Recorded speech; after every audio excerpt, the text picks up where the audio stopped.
Good day, ladies and gents, wherever you may be around the world, and welcome to Splendid Isolation number 49. We've been doing this for quite a while now. Okay, as always, I'll start us off with a tune.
Okay, that was the Navy Day March, which is a Royal Navy military march, and from the excellent channel Patriotic Archive, which I always recommend to people.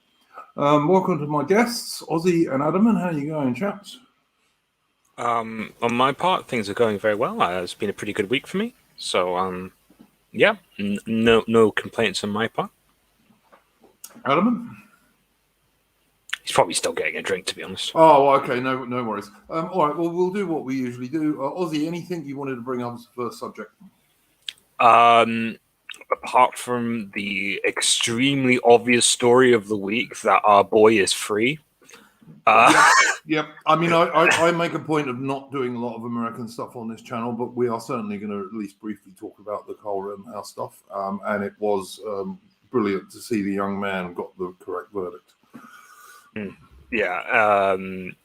I mean, I'm quite like you. I didn't actually know just about anything about the case until about 1 or 2 weeks ago, in which everyone started talking about it. And I remember seeing it happen at the time it actually happened, because it was like it was filmed, but then I didn't hear anything about it for months and months and months. Yeah, I normally make a point of not paying attention to day-to-day news items. So this story sort of came new to me these past 2 weeks. But while I don't think it's particularly important to British people on a political level. The absolute, given how ecstatic everyone is at the result, I would definitely say that is sort of a spiritual win for British people, as well as people in the West in general, because it's basically what was basically on trial there was the right to dignity. Yeah. I would say.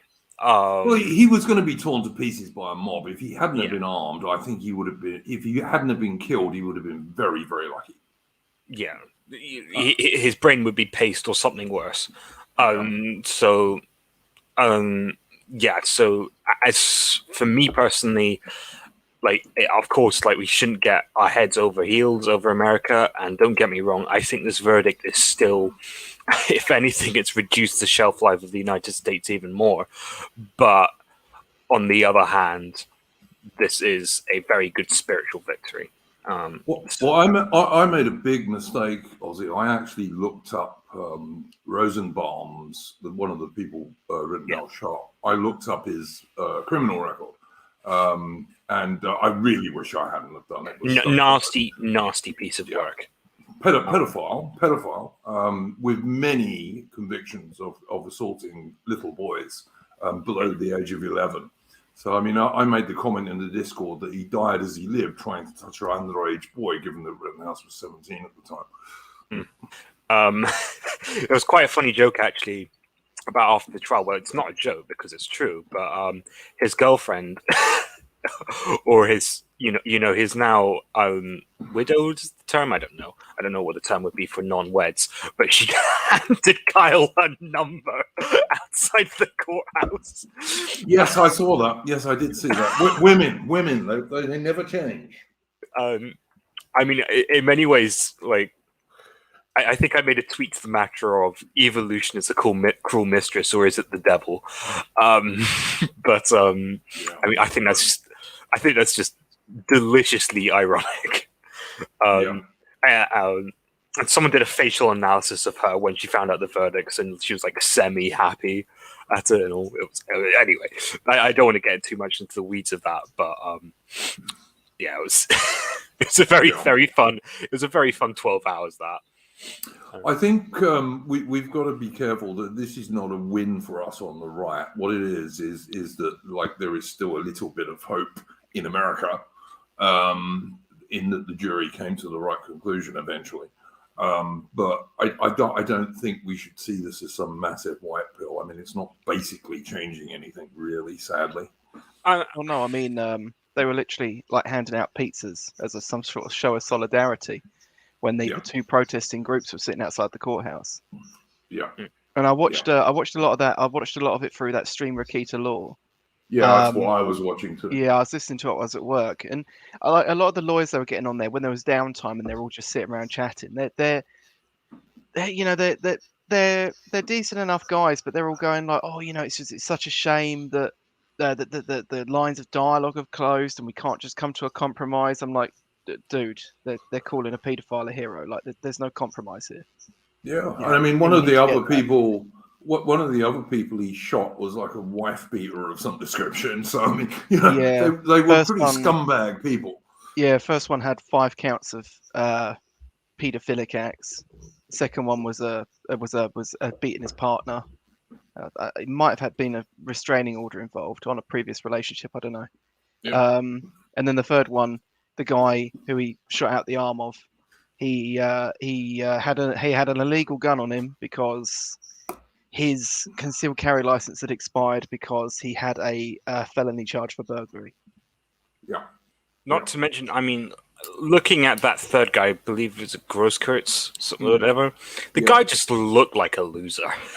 It has to be said. He had like earrings, like any man with earrings, like instantly lose respect for. Like, it's they weren't even earrings. They were those plug things. Yeah, and which I think are far worse. And like his hair was like long and greasy, and his beard wasn't properly trimmed. He just looked like a piece of garbage. I mean, I know that kicking people in the physiognomy thing is like supposedly a low boot, but I mean with this guy, I really feel no remorse, No. especially considering he was going to go for $10 million out of Kyle's family, and I don't, they're a working class family. Like $10 million would basically ruin them, not only ruin them, but like put them in perpetual slavery. So. Well, I did my usual look on the Bias Brainwashing Corporation website before we started, and I've got a couple of things to bring up from that in a bit. But one of the things I noticed is the BBC are still calling Rittenhouse the suspect when he's been acquitted. Yeah. Well, even worse than that, the Independent still claimed he'd shot black people. So I mean, they were just still obviously spreading misinformation on this, trying to sort of push this narrative. They retracted it about 10 minutes later, but there's still an archive of it. So yeah. There are so many defamation suits just waiting to happen on that count. How many of them you'll win, I think, is more dubious, because it's quite difficult to win those things if you've been involved in that sort of a trial in the US. It's funny you say that, actually, because the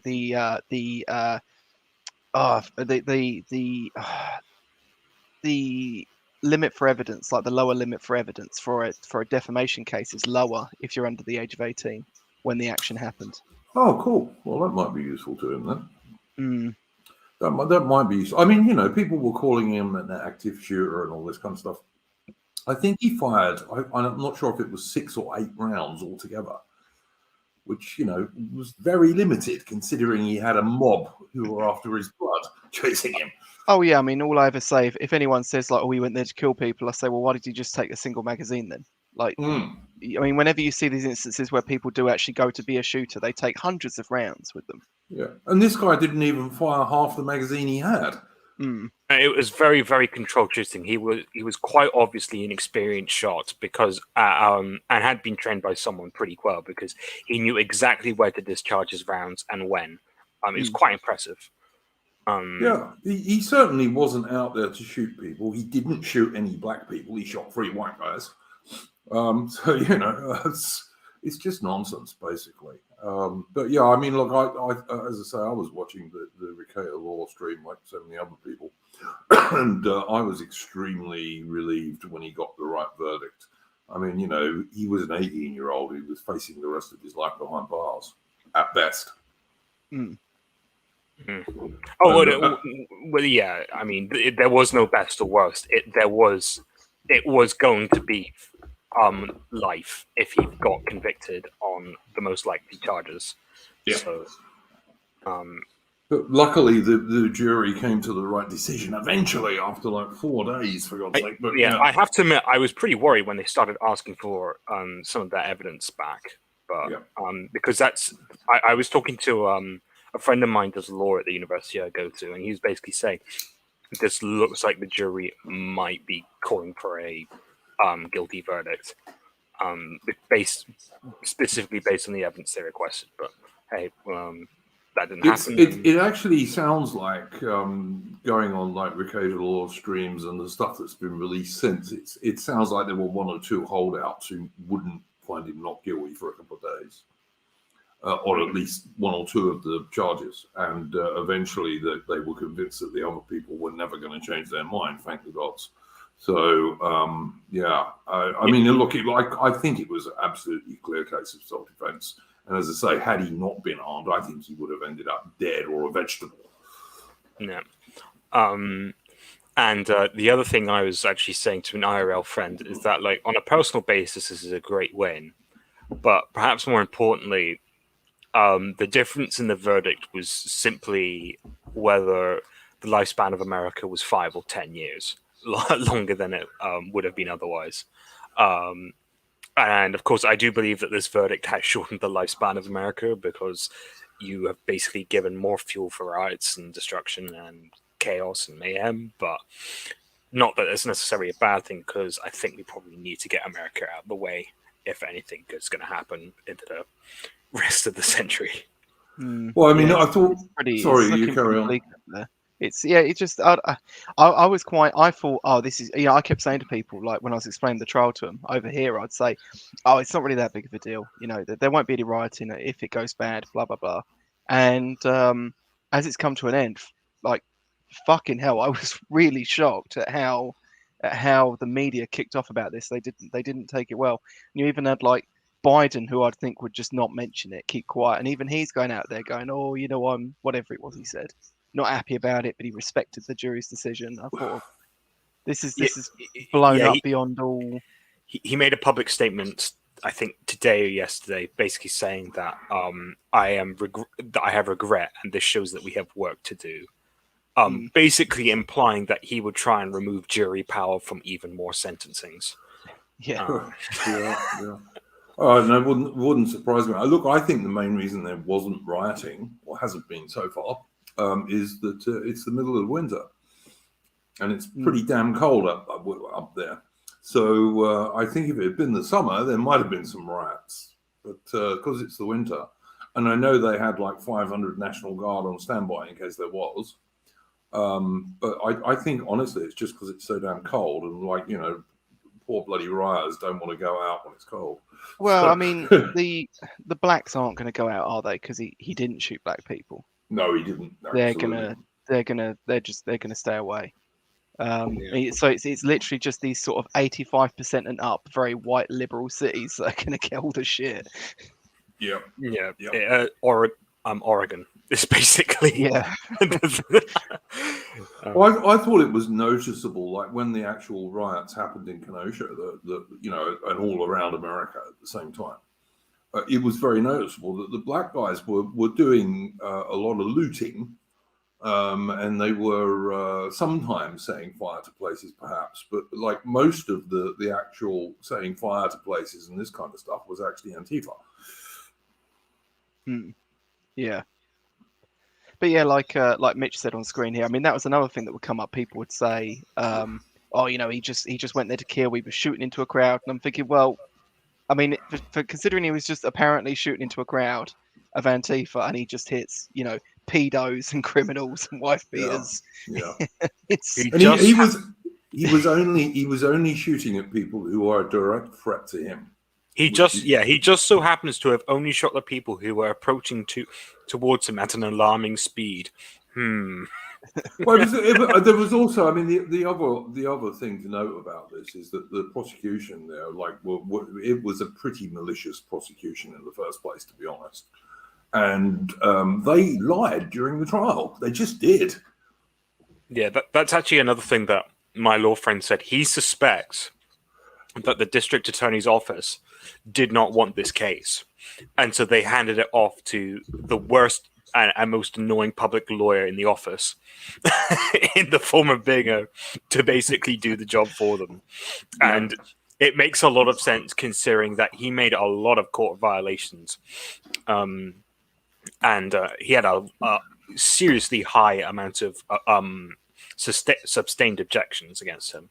Well, and also they a lot of the vital video evidence, they were sending stuff to the defense, which was far lower quality than the stuff they were using themselves. Yeah, there was a lot bad about that prosecution, which, as far as I can see, he's just going to get totally away with. Well, I mean, the thing is as well, they use the bad prosecution as another way of hitting out and claiming the judge was biased. Even though, I mean, the judge allowed that blurry photo they were looking at, which someone pointed out later wasn't actually even legal. Like evidence where it's been sort of altered by AI or by algorithm, like that photo had done when it was enlarged. That's not usable evidence. Yeah. It shouldn't be. Yes, absolutely. But it just happened that the defense and the judge didn't know, and it got through. Yeah, and the main time the judge came down like a ton of bricks on the prosecution was the plaintiffs, I should say. He did. No. Just a second. Let me finish the thought. The main time he did that was during quite an obvious violation of rights. When they were basically saying, "Oh well, you pleaded the fifth, and that implies guilt," which is of course a huge a violation of Fifth Amendment rights in America. So, yeah.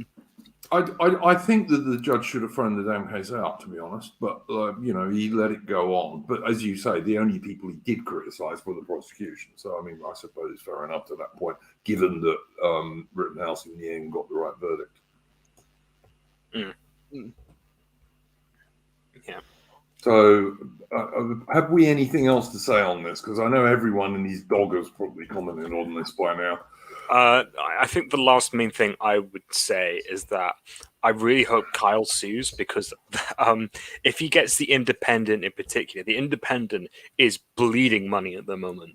So if they get a libel suit of something like $8 or $9 million, oh my goodness, gone. Yeah, it'd be nice. Would be nice. I mean, I'm no fan. I mean, after the Guardian, I suppose the Independent would be my least favorite newspaper, but I don't really like any of them anymore. So, I mean, Yeah, including the Telegraph. So, yeah, but you get your sweets where you can find them. So. Yeah. Oh, look, I mean, I know it's nice to see people on the right being cheered up by this, but like I say, I don't think it's going to have any systemic changes. No. In our favour at all. The next trial I want to take note of really will be when what's her name, Ghislaine Maxwell, comes up eventually for her trial, which seems to be very, very long delayed. So we'll see what happens with that. I do not know anything about. I do not know anything about her trial. I've heard the name, but that's about it. So she's heavily linked with the chap who killed himself supposedly in an American prison. Oh, by almost impossible. Yeah, by almost impossible means. So, yeah. And her father was the guy who used to run the Daily Mirror and stuff. Who was also a Mossad asset, and he actually was. This is not hearsay; he absolutely was. So, who also died in mysterious circumstances. Strange to say, but anyway. So that will be an interesting trial when eventually it happens. But I don't suppose that the cameras will be allowed in court for that one somehow. It's down to the judge. So. It might be. It's a federal case, and apparently federal cases, in theory, they can televise them, but they almost never do. Yeah, well, I mean, from what I know, this Judge Schroeder, God bless him, said he would let in cameras for this trial, and that he regrets it quite considerably. Oh yeah, because they were even trying to catch him on that. They took that little clip where he said, "Oh, someone said something about optics," and they were like, "Oh yeah." And I was like, "No, he's talking about the issues of having cameras in courtrooms. Like, fucking unplug your ears or something." Well, I mean, also the other thing that people were mentioning was that, like, the jury could hear the protest, the Black Lives Matter protesters outside. Yeah. So, and I mean, that shouldn't have been allowed either, really. But there we go. No, of course not.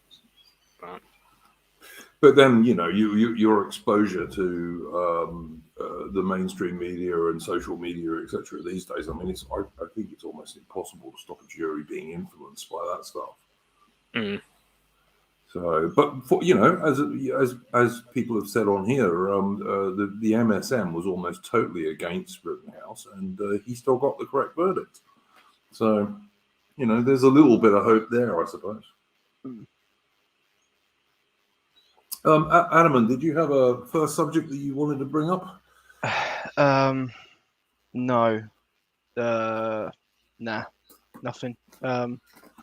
They're building houses everywhere. I hate this place. That's about it.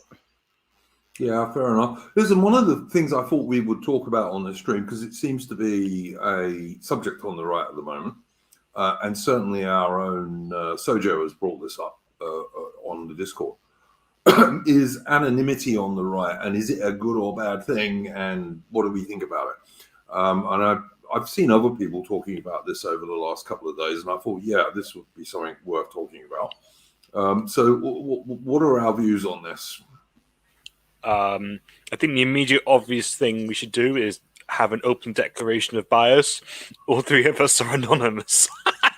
Yeah, no, I will happily explain my anonymity in a minute. But I mean, in general terms, what do we think? I mean, like my view on it is that if you don't have to be anonymous, then don't.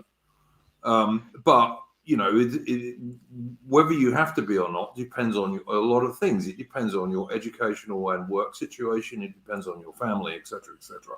So you know. I'm against. I mean, sound ironic. I'm kind of against anonymity, but I understand why people do it, including myself. I will eventually sort of lift the veil and get rid of my own anonymity, hopefully sooner rather than later. But I just haven't. Part of that is because I haven't got a camera anyway, so I couldn't hook up a webcam even if I wanted to.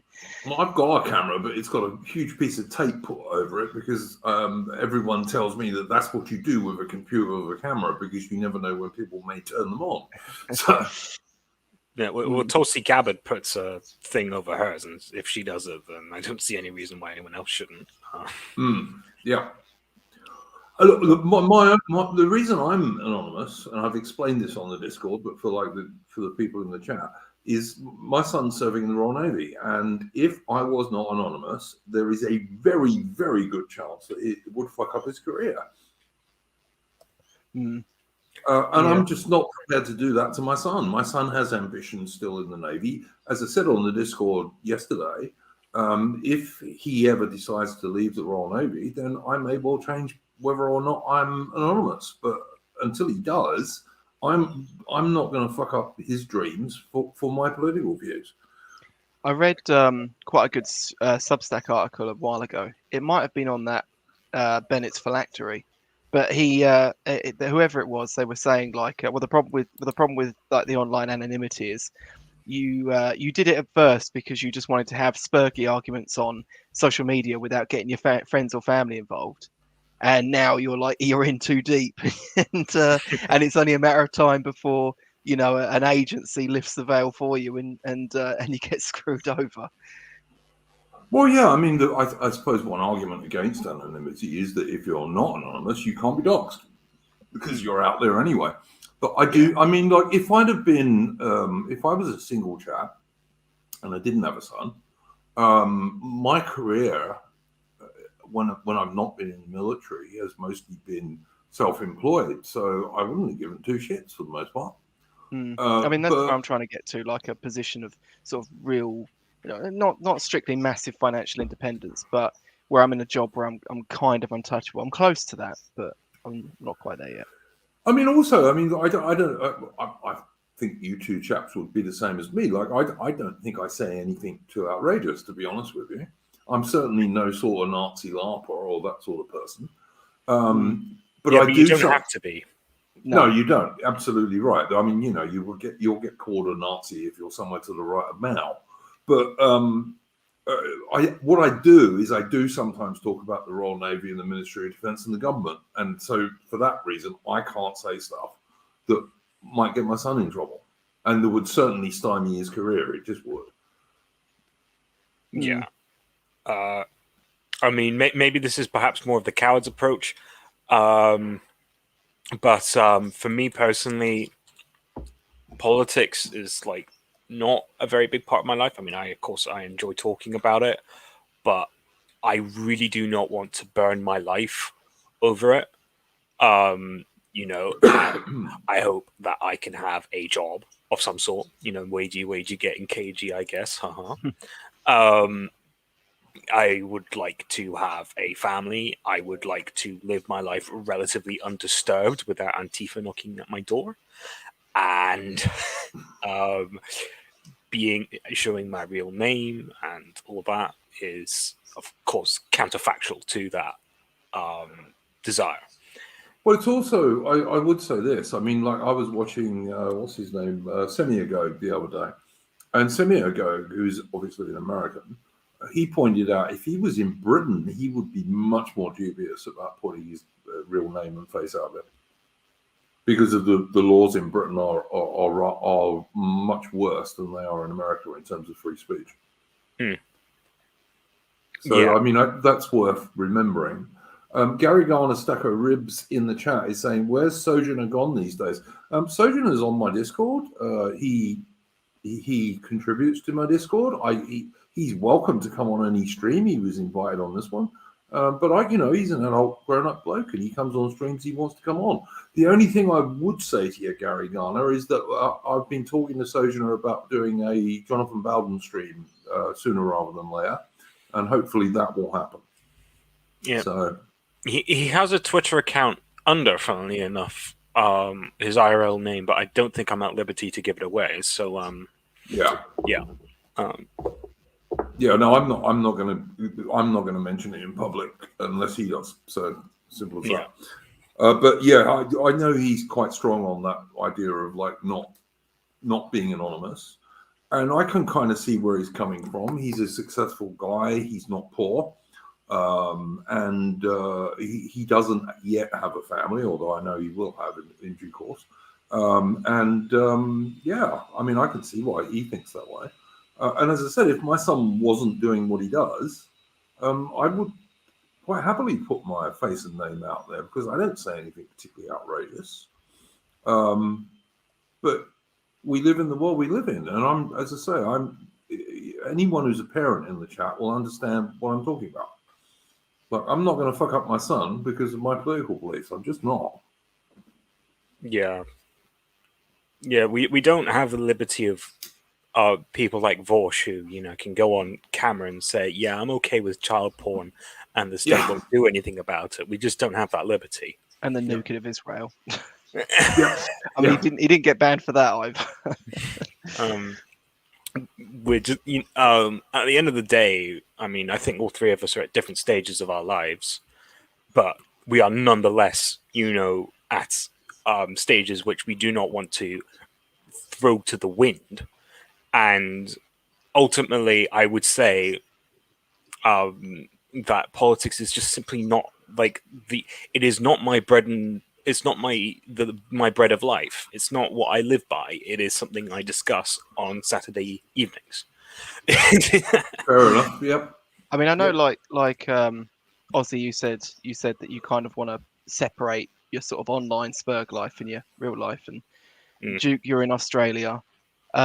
But I do think if you wanna push the politics along, if you want to actually be proactive in some way, eventually the anonymity needs to go, because you're going to have to do real world meetups, and yes, once you do that, your ability to sort of keep your details between yourself and a few trusted people just becomes that much harder, because you're gonna get people infiltrating. You're gonna get people there that change their mind later and leave the movement and become a bit rogue.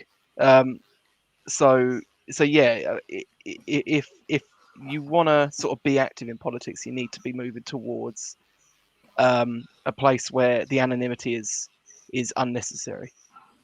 Yeah, there is very important. It's very important to understand that politics is ultimately diplomacy, and diplomacy cannot be done over the name 14 Dicksburg 98. It is a human interaction which cannot be displayed in tweets. I do agree with that, and that's probably where I probably get quite a lot of accusations, because I believe some quite varied things, let's say, and I'm also relatively happy to focus on my present life and not do all too much about it politically, and so I am willing to accept the egg that comes with that. Egg on face that comes with that. So, I Heart Prussia, how are you going? Hello again. Yes, oh my goodness! Who would have thought? Yes, I kind of thought it would be Napoleon. Masquerading as Lindy Beige, I do see. Yes, for the second time on this channel. By Allah, we will kill the last of the Prussians. Okie dokie. Let me just say to Gary Garner Stack of Ribs, I don't see the big deal of showing your face and not showing your face, to be honest. I am my son is the spit of me, just as I'm the spit of my dad. and trust me, my son is like a much younger and more handsome version of myself. He also has exactly the same name as me. And he is in a relatively small part of the Royal Navy. So not going to happen, guys. Not while he's still in that career. If he ever decides to leave the Navy, then yeah, I'd probably change my views on that. But at the moment, not going to happen. I Heart Prussia. Did you have anything you wanted to bring up as the first You subject? could just call me Napoleon. You could just No, Well, why no, can't we you can make call your you name this. nappy then? Nah. I'm dedicated to making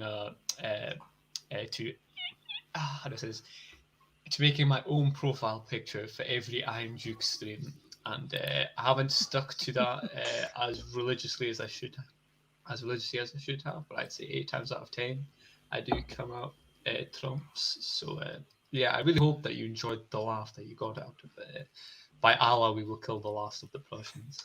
I mean, the more entertaining part for me has been Duke saying, "I heart Prussians."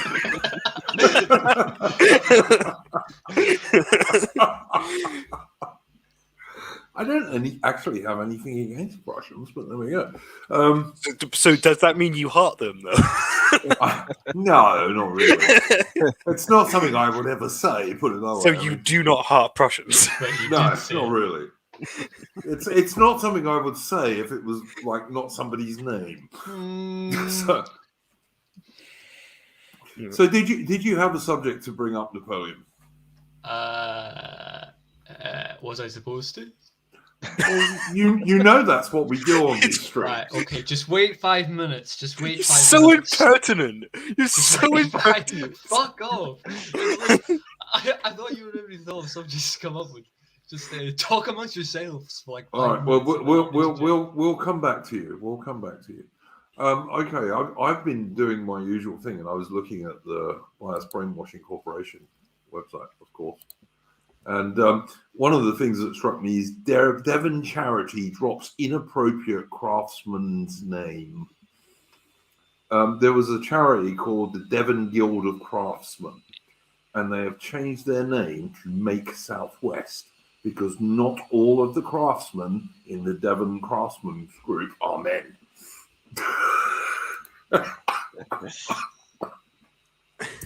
And this was the subject of a big article on the Bias Brainwashing Corporation for reasons, obviously. So, because you can see, like, it's such a good thing to talk about. Well, yeah. I mean, they just they can't take anything anywhere, can they? They need you to love them. They can't just have anyone who they just go, yeah, we're going to leave you alone. So that's the worst part about them, to be honest.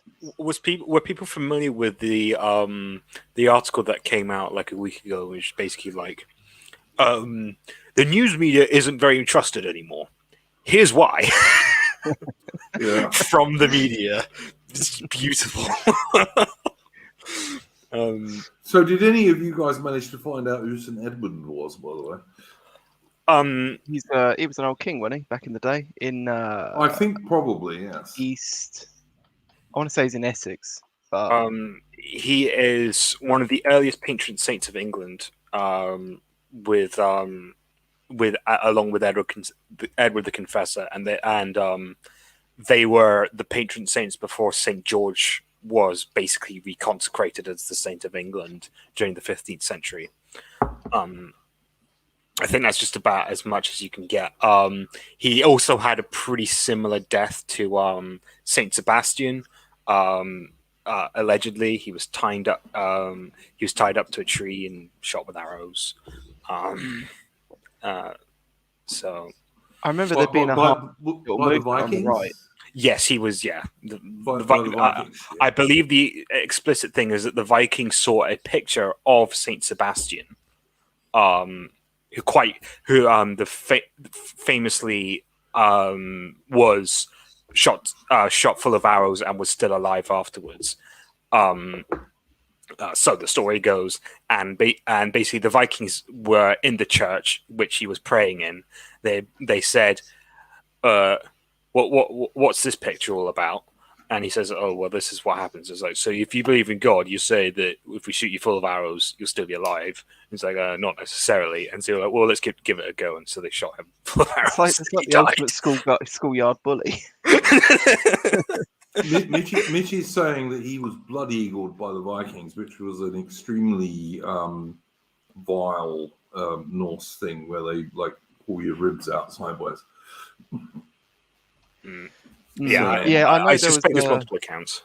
I know there was a movement in the right like 10 years ago or so where actually no, even longer than that, where people were saying, oh, we should get the patron saint of Britain changed, England changed back to St Edmund from St George. I quite like St George though. It's probably because St George is like now like a magical Turk from 1,000 years before Turks existed. Rather than a Roman Greek race soldier. Yes. Yeah. And I mean, he was known. St George was known in Alfred the Great's England, and he was, I believe, he was first really used as a battle cry, i.e., for St George, by Richard the Lionheart's English soldiers in the Crusades. So it goes back a long damn time. Well, he's just the classic saint of gallantry. Who wouldn't want that? And who wouldn't want the saint of gallantry? I know less about the actual story of Saint George, but I mean, I when I was told as a child, the story of Saint George saving the maiden from the evil dragon. I mean, who doesn't like that story? Yeah, it's a charming wee story. Yeah, he's a gallant soldier. I mean, there's nothing wrong with that.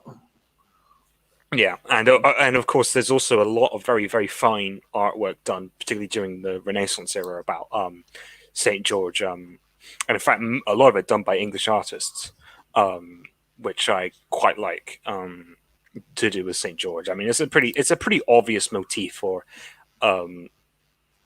English, the English spirit. So. Talking about St. George the Magic Turk, though, during the week, I was online looking at various Christian stuff because I see it as my Christian duty to pack the search history of every work computer with various Christian paraphernalia. And I found myself on r/Christianity on Reddit. Oh, my condolences, dear boy. I'd never been on there before. I just assumed I thought that place of all places can't be like the rest of Reddit, and it is. It's exactly the same. They had one of these pictures of this sort of like Arabic looking man with a bent nose, and they're like, "Oh, this is what Jesus looked like." I was about to say half the Reddit is like saying evangelicals are so dumb. Jesus wasn't white. When it's like one of the oldest depictions of Jesus Christ is of him looking like an Ethiopian by an Ethiopian church. It is genuinely assumed that, like, sure, Jesus Christ is probably Middle Eastern, but people just transfigure his face to resemble them because that's what human beings do. It's just what we're like. Oh yeah, there's Asian Jesus and West African Jesus and all sorts. Yeah, exactly. It's just what we do. Ozzy, did you watch the stream, the old Commonwealth stream I did a couple of days ago? I was there for about a wee bit of it, about half an hour. I had to pop off because it was something like 1 or 2 o'clock at night. But yeah, I just wondered if you noticed that Jacaranda, the Aussie chap who was on the stream with me, he's also an Orthodox chap. And he also says one of the reasons he's an Orthodox chap is that the girls are cute. Oh, tell me about it. My priest was actually saying to me this very week because he was like, so I take it you're between girlfriends, and I was like, yes. It's like, there's a lot of girls at church you should be looking into. Based priest. He wants to increase his flock by marriage and children. Yeah. I mean, a nice little quirk of Christian history is that one of our earliest split-offs with the Gnostics and who believe that spirituality is amazing and that the flesh is like terrible. And one of their big things was that sex is terrible. And of course, they were not only the earliest sect to become, but also one of the quickest to die off because none of them had kids. Yeah. So, Go forth and multiply is quite a good idea, to be honest. enjoy your shagging. There's nothing wrong with it. Another thing from the Bias Brainwashing Corporation website: mental health deaths on the rise. Figures suggest in UK. Now, are any of us surprised about this after so many lockdowns and isolation, and also the difficulty of getting any other sort of medical treatment that's not related to the China virus? Yeah, well, speaking of church, funnily enough, actually, my priest did bring this up with me. Like, his congregation has had 4 deaths over COVID. Tragic. But it's also had 3 deaths over people under the age of 20 committing suicide. Wow. It's quite... I mean, I don't want to be one of those people that is weighing up lives, but like, if you're 85, you've lived your life. Doesn't mean I want you to die, but it also doesn't mean that like it's got the same repercussions as someone who dies at the age of 20 out of their own choice because of the insanity of this world. It's 2 very different things to me. But I think that's probably. I'm an agnostic, as I make no bones about. But I think that is one of the advantages of being in a church, perhaps, is that you in the situation as we find ourselves in today with the China virus nonsense, it does give you possibly some sort of support network. Yeah. People with faith on most levels have a lower suicide rate. I mean, the typical excuse given by an atheist would be, well, that's because we say you go to hell if you commit suicide, which is true. I think you're in for perdition if you do it, but it's nonetheless I have noticed personally that people who are have no beliefs, have no grounding whatsoever in a metaphysical substrate of reality are more likely to be a danger to themselves and others. But it still happens. I mean, everyone's still human. Yeah, I mean, suicides have definitely gone up in my age group. For that, I'm certain. But I what I mean is, I even, like, as I say, I'm an agnostic, but I started out originally as Church of England, and I got married in a Church of England church. And what I've had to do with mostly high Church of England people, those vicars were generally quite good at, you could talk to them about like problems that were not overtly religious. And they might have, because they were older guys with some experience, they were generally quite useful in that sense. Yeah. You're a church-going man, I believe, Adam. And what's your view on this? Do you reckon you do get a bit of support if you're in some sort of Christian community? Yeah, absolutely. Obviously, the quality of the support depends on the community quite a lot. I mean, I'm in quite a bad Christian community, even though I quite like my community generally for everything else. Just because of where it is and how it's been sort of shaped by various actors. But it's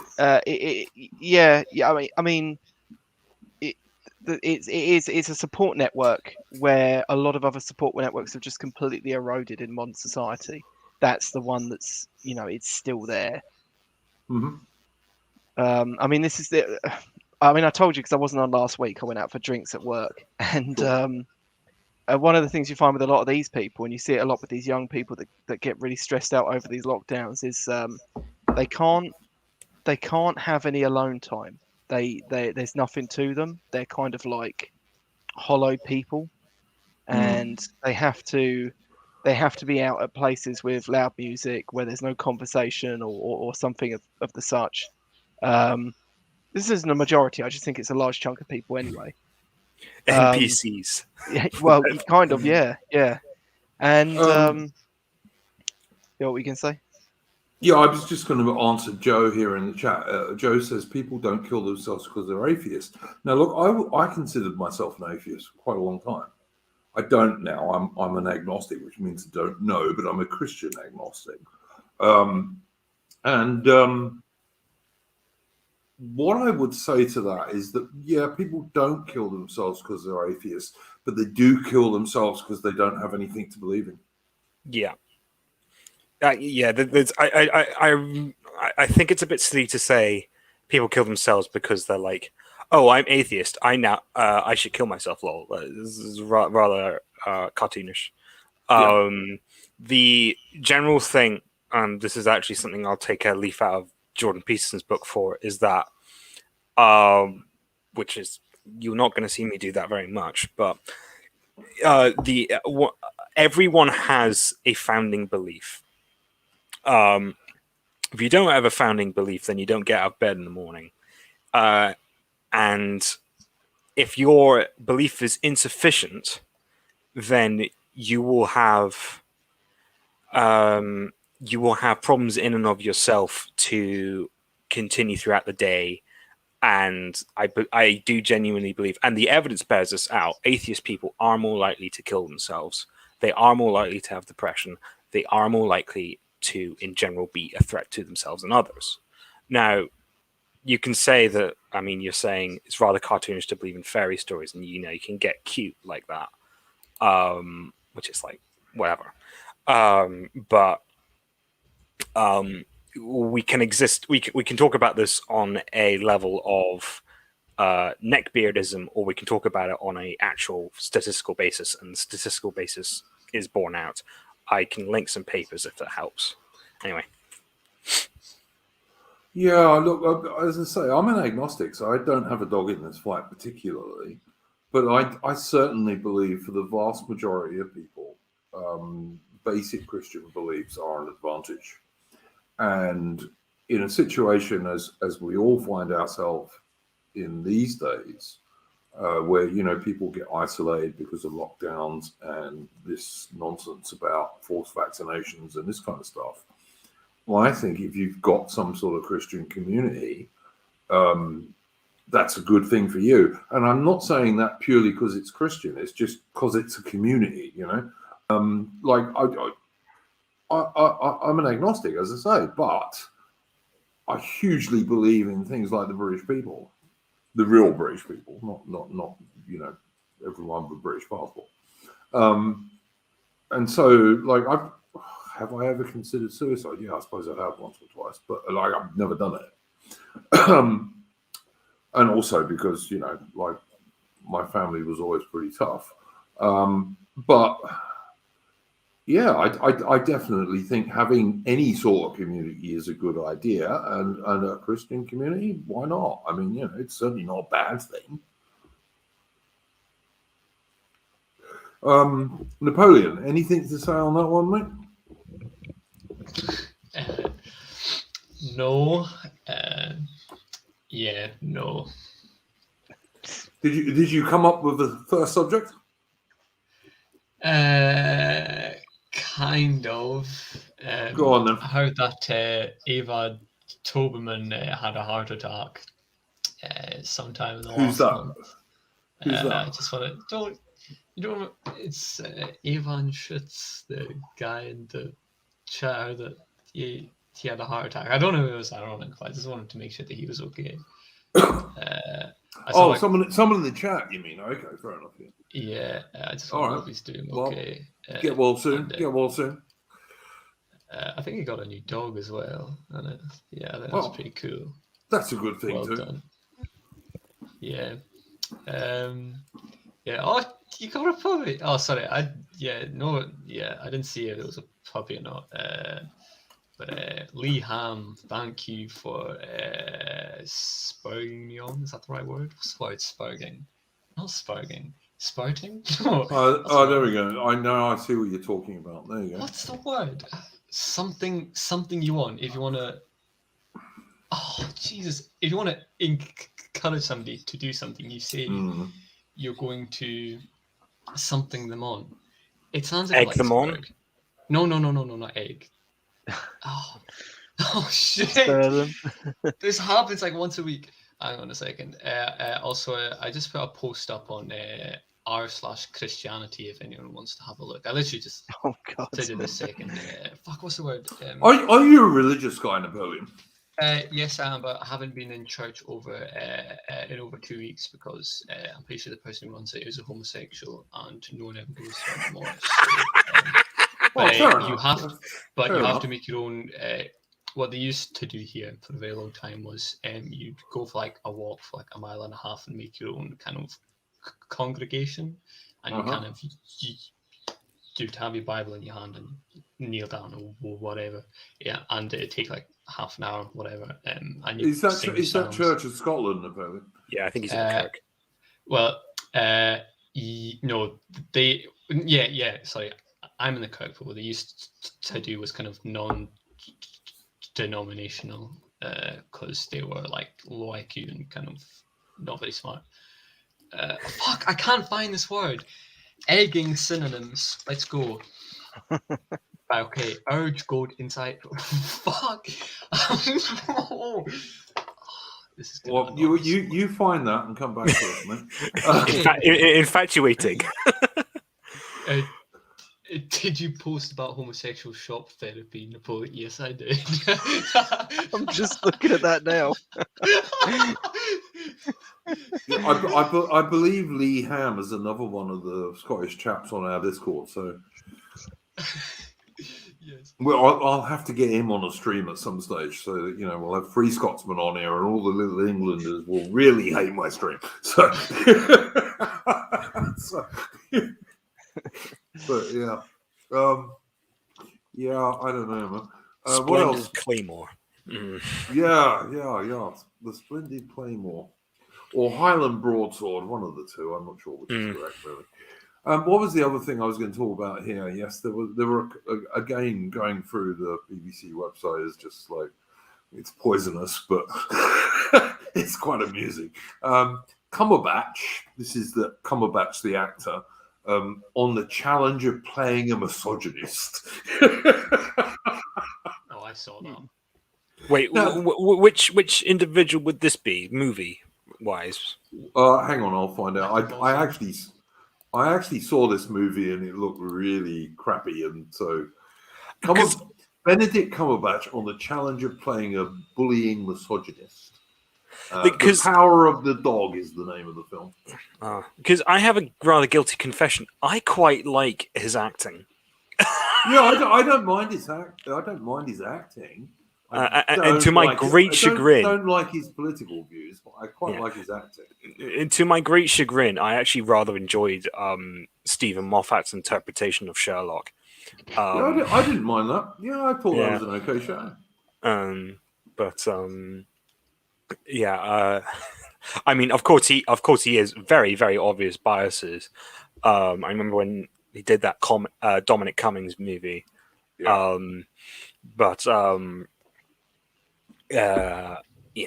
mean, actors are psychologically predispositioned to be left wing. It's just what they are, because they're all they think very idealistically and artistically, and that's just associated with thinking like a lefty. That's just. But I mean, also, Cumberbatch played a slave owner in 13 Years a Slave, didn't he? Yeah, he did. 12 years or so, yeah. 12 years ago, I watched that movie. I thought, yeah, okay. But he played a slave owner in that. I can't think that being a misogynist would have been that big a deal, really. But he's supposed to be an actor. They're adult pretenders. It's what they do. Yeah, Joe says that Sherlock was nothing like the books. Of course, it wasn't. It's a corny modern adaptation. Doesn't mean I'm not allowed to enjoy it. None of BBC I did must was, admit, like, I big liked the marvels. way that in the I think the first episode when Sherlock says to the Dr. Watson in it that he could recognise he'd been in Afghanistan, because that was kind of ironic in a way, if you see what I mean. Yeah, I mean, like, I get why a lot of people complain about like modern stuff and all these sort of things, but at the end of the day, I'm a human being trying to enjoy my life. I'm allowed to enjoy things, for God's sake. I wouldn't like it. I wouldn't like it now, because if the BBC made it now, they'd race swap and sex swap it. Oh yeah.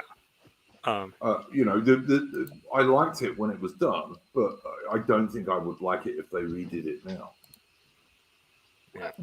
If Sorry, I'm honest. why is Joe being so aggressive? I don't know. Someone has clearly got a finger up his bum because he is just so pissy. What?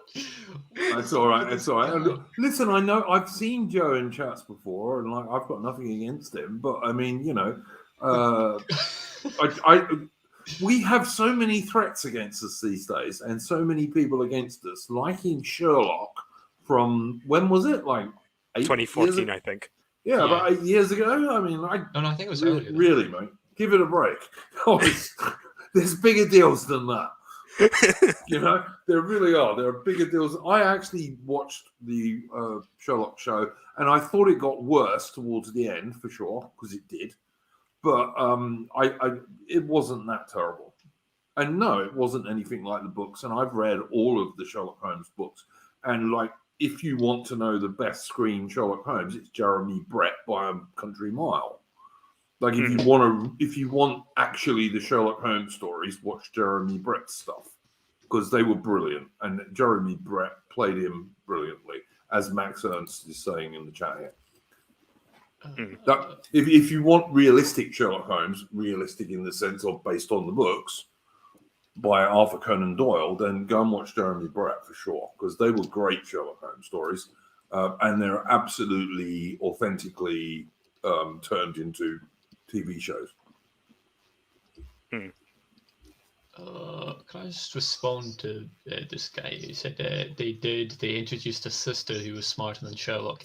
Yeah, but the difference between that being like an SJW issue and anything else is that they did the story right. I don't think they did it because they wanted to introduce like more women into the show. Oh, I think they did. I think they did, mate. To be honest with you, I do. I don't think so. Well, okay. I listen. I don't think people do anything for no reason. I'm not a big believer in coincidences. I don't. Did he go trans? I don't think he. Not in Sherlock. I was just about to say. Not in Sherlock, he didn't. No. But, yeah. But I do think the last series of Sherlock was much the worst. It was much the worst. But all I'm saying is I agree with Ozzy that I don't find Cumberbatch a bad actor, but I detest his political views, absolutely. Yeah. It's a bit like Kevin Spacey. Like the guy is a raving nonce and is completely disgusting. Yeah. But oh my goodness, House of Cards is one of the best shows I've ever watched. Yeah, it was very good. Yeah, until he left, of course, and then they did another season of it, which was absolute crap because it was all about his wife. Yeah. No one finds that half as interesting. Poor Robin, she's she's enjoyable enough, but it just Kevin Spacey has skill. He did, yeah. Yes. Well, don't take that out. What do you mean? What does he mean by this? Talent. I think we mean talent, guys. I think we mean talent. But yeah, but a vile nonce. So you know. But I don't think Hollywood. If you look at it now, you can see if you watch Hollywood in the 90s and the early 2000s, you can see that it is gradually moving towards the absolute crap that we have today.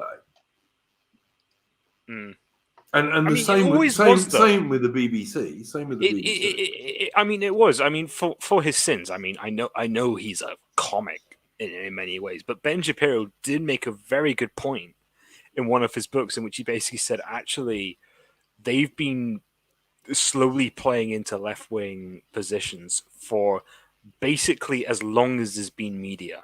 Yeah. 10 years before Roe versus Wade, they were doing things about abortion, and things like I think in Britain they had a show about 10 years before homosexuality was legalized, about the hardships of being a gay man in the West End and things like that, which the Lord Chamberlain was really tried to not approve, but it ended up being approved and things like that. This is just what's been happening for as long as they can. The media pushes boundaries. It's what they do. I mean, I remember, what was it I don't remember, but I know that in the 1960s, for example, there was a movie about some Jewish pawnbroker that was made, where for the first time they, like in a big film rather than a porno, they had like nudity and sex and all this kind of stuff. And it kind of broke the American rules on that stuff. And after that, the floodgates just opened. Yeah. But I mean, even going back to things like Charles Dickens, there's always been Charles Dickens himself was put elements of, not even necessarily elements I disagree with, but elements of left wing, and justice and social democracy. Little Dorrit and so on. Yeah, it's just what the media does. I mean, to an extent, I definitely agree that there's lines to be drawn, but I'm not gonna lose my temper over them trying to create contrary modes of thought. Yeah. John Boy, yes, that's the movie I meant. It's weird though, because like Charles Dickens was considered himself quite close friends with Thomas Carlyle. Yep. Yeah.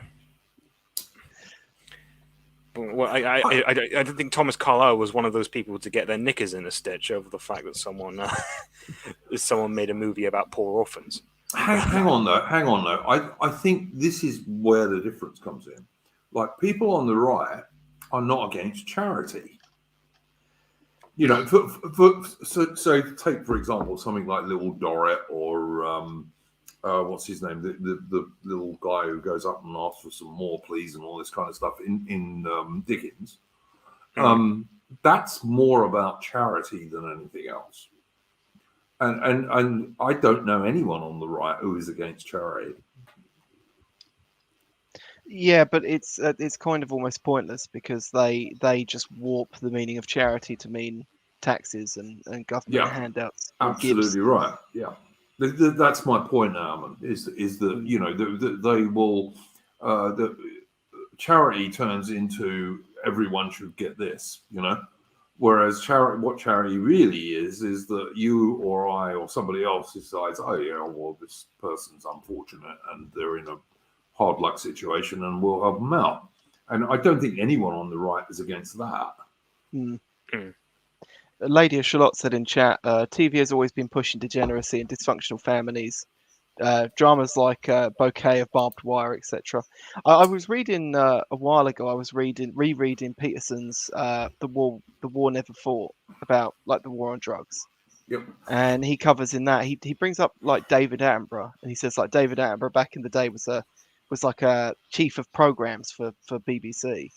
And when you say Peterson, do you mean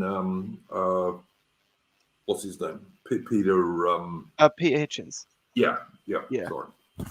Yeah, and he points out that like that there was this letter back in the day where they were very grateful to I've forgotten his fucking name now, David Attenborough, for like stopping them smoking marijuana outside. I think it was the set of Top of the Pops or something, so it didn't bring trouble round. But like he was absolutely fine with it still happening on BBC property anyway. Yeah. So it's always been sort of like the home of these sorts of not necessarily those types, but the people that sort of the sort of London shitlib that romanticizes the sort of bohemian, sort of uber liberal. Yeah, absolutely right. But I mean, I think this is true.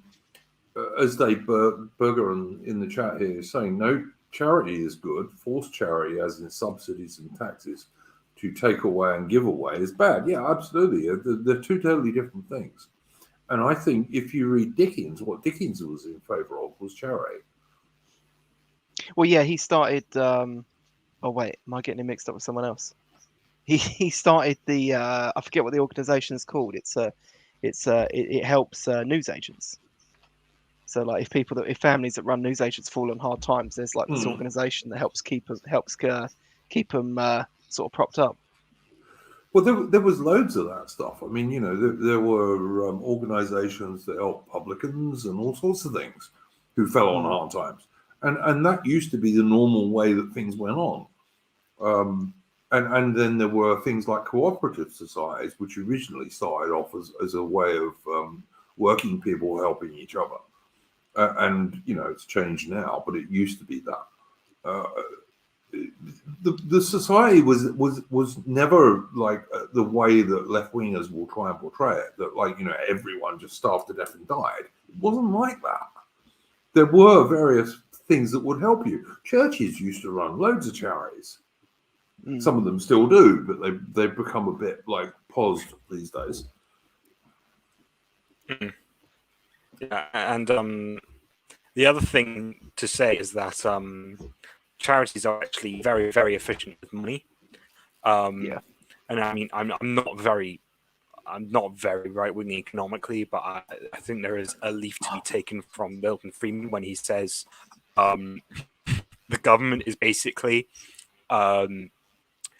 spending someone else's money for someone else, so it has the least interest in how the money is spent. A charity is normally spending your money for someone else, so you actually care a reasonable amount about how it's spent. And I do think it bears out that people can. I do think the evidence bears out that charity is a pretty effective tool. Hang on, guys. Joe's saying, so guests can insult chars, but vice versa gets us timed out. Got it. I didn't time you out, Joe. I timed him out. So he's 100. Okay. Yeah, he's 100% allowed to get petty with me now. All right. Fair. I don't generally speaking. I wouldn't generally speaking like time him out for what he was saying. To be honest. Ozzy, the power's gone to your head. Yeah, I wouldn't generally. I'm not a power-hungry tyrant, you guys. Ozzy, could I just make a suggestion to you, mate? You're roboting a bit. Could you leave and come back? Oh, am I? Yeah, because that's the only way I know that roboting stops. So there you go. He's been timed out now, Joe. So what do you think? No, he actually was roboting, but there you go. Ozzy, say something. Hi. Yeah, that's better. Yeah, it's better. It's better. But yeah, I don't know, guys. In general, I would just say, including to Ozzy, that like I don't time people out for what Joe was saying there. Like if they're swearing or they're coming out with like ultimate calls to violence or being absolutely ridiculous, then yeah, sure, time them out. But I'm not sure Joe deserved timing out there. As far as I'm concerned. All right. But on the other hand, I gave you the power, so you can use it, I guess. No. Your channel rules, dear boy. But yeah, I don't look, Joe. Look, we are generally a pretty free speech channel here, to be honest. As I think most of the chat would agree with. I don't agree with that. Unless you're a lefty bastard, of course, in which case we'll get rid of you straight away. But unless you want to talk about Ireland. The opinions of Napoleon may not represent the opinions of most. Exactly. My opinions on Ireland do not totally coincide with Napoleon's. So there you go. But my opinions on Ireland don't totally coincide with many people's, to be honest with you. So yeah, that's okay. Oh, Joe, shut up, mate, or I will actually ban you if you're going to come out with this. If you're going to come out with this shit, what can you want from me? I mean, he's clearly got someone's big up his ass. Like it's obvious. Joe, look, I'm an agnostic, but I have nothing whatever against Christians. So shut up about that shit. We have so many enemies at the moment. You're going to argue about religion, are you? You're going to argue about religion. That's just crazy, man. It takes me back to like 2010. It really does. Jesus Christ. No, it's all right. Look, I won't time him out. I'll just ban him if he keeps up with that shit. But anyway, yeah, My mate told me let's- to have mercy. So what time you at, Joe? right. Like a punch kick on goose. Okay, then go. Right. Okay. Who's gonna bet on Yeah. how old he is? I'm gonna say like 86 because there's no way that this fucker's like anything below. Oh, 40. he could be like one of those 14-year-old, like, you know that picture where it's like No. when you're an atheist and you haven't told someone in like 5 minutes. I've got that picture with the fucking fedora. I know what you mean. Yeah, I know what you mean now. 14-year-old atheist with a fedora. All right, Joe's now blocked. So there we go. What? Oh, Oh, wow. I should No, have. Bro. You weren't being serious. No, I just blocked him. I'm sorry. Oh, please. I have my limits. I Oh, think please. he's probably 17 and an idiot. Good. Okay, maybe not. Yeah, or he was I'm just saying, he might have been in the middle of an examination. That's all I'm saying, okay? He is a free thinker. He is independent. He does not need. Well, Jesus if Christ he's a free thinker and independent, then he should be able to see other people's point of view. Well, I did kind of think about just tackling what he'd said a little while ago, but we were going off on other tangents, so I just left it be. Yeah, no. I've now got to You hear should've what gone you're for going it. to tackle. Yeah, I want to hear what you were going to tackle him on then. Oh, he said, hang on. He's probably gone now, isn't he? He said something along the lines of, it was just, well, some of us don't need an imaginary friend in the sky or whatever. And I thought, well, like, Yeah. I'm sure some of you don't, but obviously, like, fucking look around you. Like, obviously, a great many people probably did. He's not a fucking friend. Well, I don't know. Look, as I've repeatedly said, I'm an agnostic, so like I'm kind of in the middle of this stuff. And all I can say is that there's clearly a lot of... you can't say Jesus's precepts were bad. All I'm going to say is that there's clearly quite a lot of anti-Scottish bias in the chat, because when I put him on timeout, I was called a fascist, but when Duke does it, he's called based. This is so unfair. Yeah, but listen, I have banned people in the chat before and then let them back on next week, which I may well do with Joe, just to see if he improves. Because I'm a great person for thinking that especially I suspect he's quite young, and I really believe that like people can improve. So I think it was Christopher Yes. Hitchens. By our, Faked we his will own kill death. the last of the atheists. Listen. I go on streams and I still see people saying Christopher Hitchens was wonderful, and I still don't understand how anyone on the right today can think Christopher Hitchens was wonderful. Oh yeah, you go on any YouTube video for Peter Hitchens, and there'll be people in the comments saying, "Oh, the better Hitchens died." Yeah, I don't get it. I mean, the guy, all right, they both started out as Trotskyists, which I really don't understand, but they did. But Christopher Hitchens eventually, he became a militant atheist, which eventually spawned Atheism Plus, which is a totally left-wing feminist organization. And he was a neocon. Yeah. I just don't get it. I mean, yeah, disavow anyone who says, yeah, let's go bomb Iraq because lol. Yeah. Which was my understanding of Christopher Hitchens' argument. I mean, it wasn't because lol, it was because, Western values are so great and blah, blah, blah.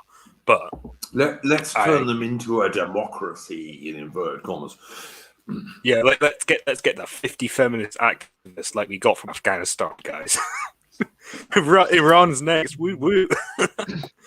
Mind if I ask somebody a question? Who's this? Lee Ham. Yeah. I asked this like half an hour ago, but I didn't expect you to respond. I'm not going to ask specifically for you, Abe. Just say if you're old or young, and because I'm genuinely curious. Because if you're old, he's going to block you. Old or young?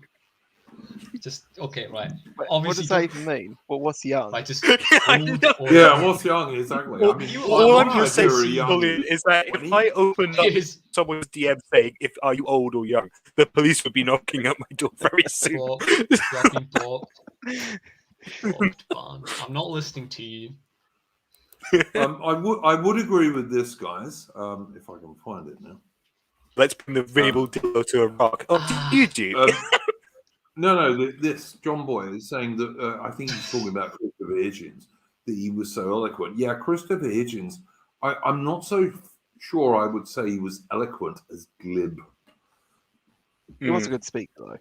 Yeah, he was. He was a great speaker, but I think he was glib in many respects. Didn't both he and his brother go to conference? Like just to run, I mean, he's a very, very charming and, sort of upper class pistache for someone, who, I don't know where I'm going with this, but like he always spoke with like this really fancy sort of like not a Ponzi sort of thing, which was I don't know, sort of, though, I because guess, They both His went to dad served they him- both went to private schools, and their father was Royal Navy officer. oh well, that Well, yeah, explains it. because his dad served in Malta, didn't he? And most, because I had family that served in Malta too, and most of them they got to put their kids in private boarding school. Mm. Yeah, no, Well, their father was a Royal Navy officer in World War II, and they both went to private school. They both became Trotskyists, God knows how, and then both rejected it. I can tell you very easily how. If you go to boarding school in the 1970s, it's basically a pipeline because but bless their little hearts. I mean, my dad to describe boarding school in the 1970s, and like, I mean, I know it sounds almost comical, but it did literally sound like a gulag. So I can't imagine why, but hey ho. Now I'm just getting the out of touch. Lady of Shalott, I presume, is talking about Joe, and she's saying, I've had to tell him off occasionally in academics agent chat for being silly, but such is youth. Yeah, I agree. And like the chances are that after this stream, I will unban him. But like, there's only so much I'm going to stand people slagging off people in the chat. That I have my limits. Yeah, and we are not a democracy. Yeah. Well, We I don't know are if you'll be not a back though because democracy. you've lost a sub. So yeah, I'd just like to. Oh my god, I've say- lost yeah. a sub. But like I lose subs all the time because like YouTube just does that shit, and I never know. You'll if never it's catch real up with or- Royal Oak now. Is Royal Oak still on 1,000, even though he doesn't produce any content? Just like to. Or throwing out the dice. He is in the middle of an academic year, so Yeah, no, I know he is, but he told me in DMs that it was basically he was out having fun all the time. yeah. He said That his is- social. that is an He said his academic year, social though, life was going fabulously. So, good man. So, yeah, no, good luck to him. Absolutely, I mean, good luck to him. As I said in the Discord, like when I was a young single man, you wouldn't have got me any Saturday night ever.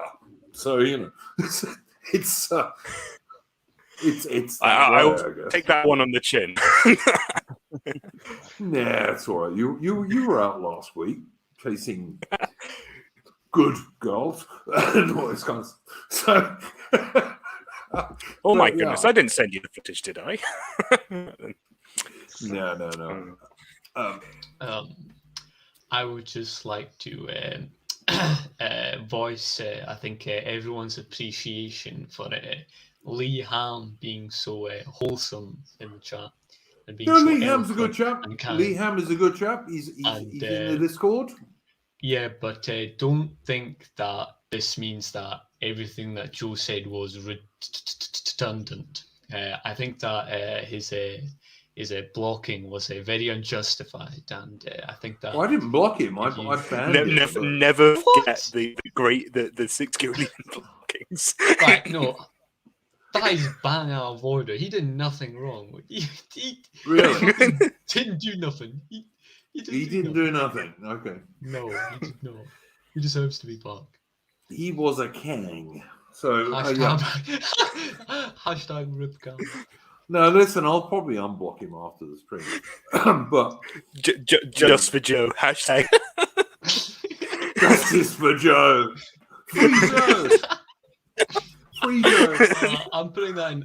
Yeah, I'm fucking putting that in r/Christianity. There you go. Free Joe. I probably Eva and Shoots. I did ban him, but I'll unban him after the stream. All right, don't worry. I got banned. The fuck? I put like one post up there and I got banned. That's total bullshit. Oh, you got banned. Okay, well there you go. See, I'm not the only one who bans people. No. I got banned from r/Christianity and I don't even understand why. Total bullshit. I can't imagine for a second why you would have got banned. So unpoggers and unreddit. How can it be? Anyway, as interesting as this nonsense is, people will have noticed, I hope, that there were worldwide protests today, yesterday, depending where you live in the world, in like most major cities in the world against false vaccinations, etc. Did you guys see that? I mean, it wasn't really heavily covered by the mainstream media, of course. I mean, I only got the news yesterday that Austria was going in for everyone has to have the vaccine. And so I sat down thinking, so I wonder how many people that means, because they must think that they can get away with this. So I sat down, and Austria is a population of something like 8 million people.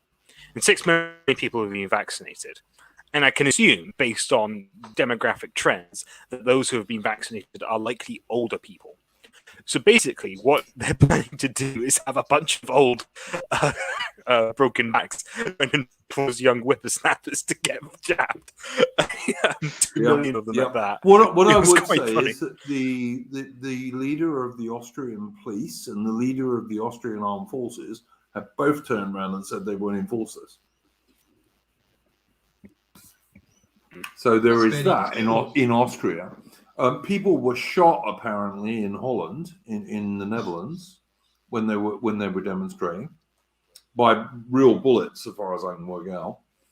And of course, the biased brainwashing corporation said it was riots, which they weren't. There were huge demonstrations in Melbourne and Sydney, which I think probably Lady of Shalott went to the Melbourne one probably, and like tens of thousands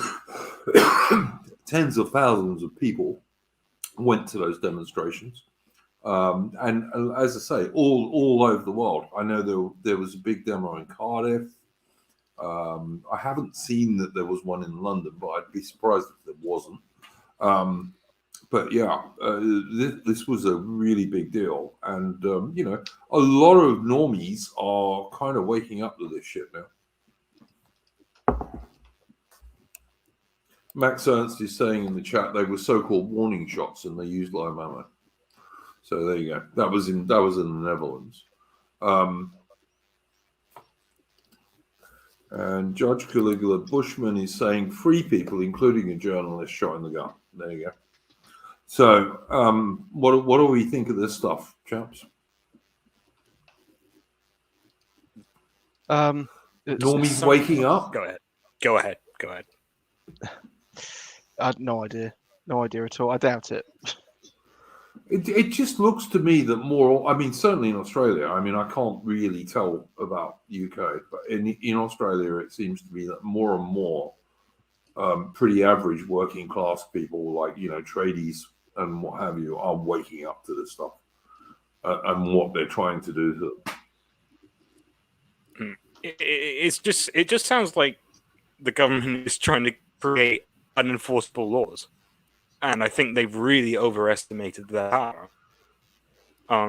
This is ridiculous, to be honest. But that's all I can really conjure up on this. Napoleon, Duke asked us to stop doing this.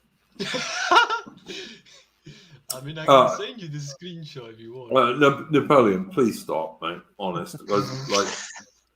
Look, listen, I'm happy to have a laugh on this stream because I think we have to laugh at these people. But maybe you go too far sometimes. It's not, Yeah, you can't put me. It's mean. what is too far about this? Look, mate, I'm not going to tell you again. I'm just saying. I think sometimes you go too far. What? Fine. Change your back. Thank you. But I exercise my right to protest.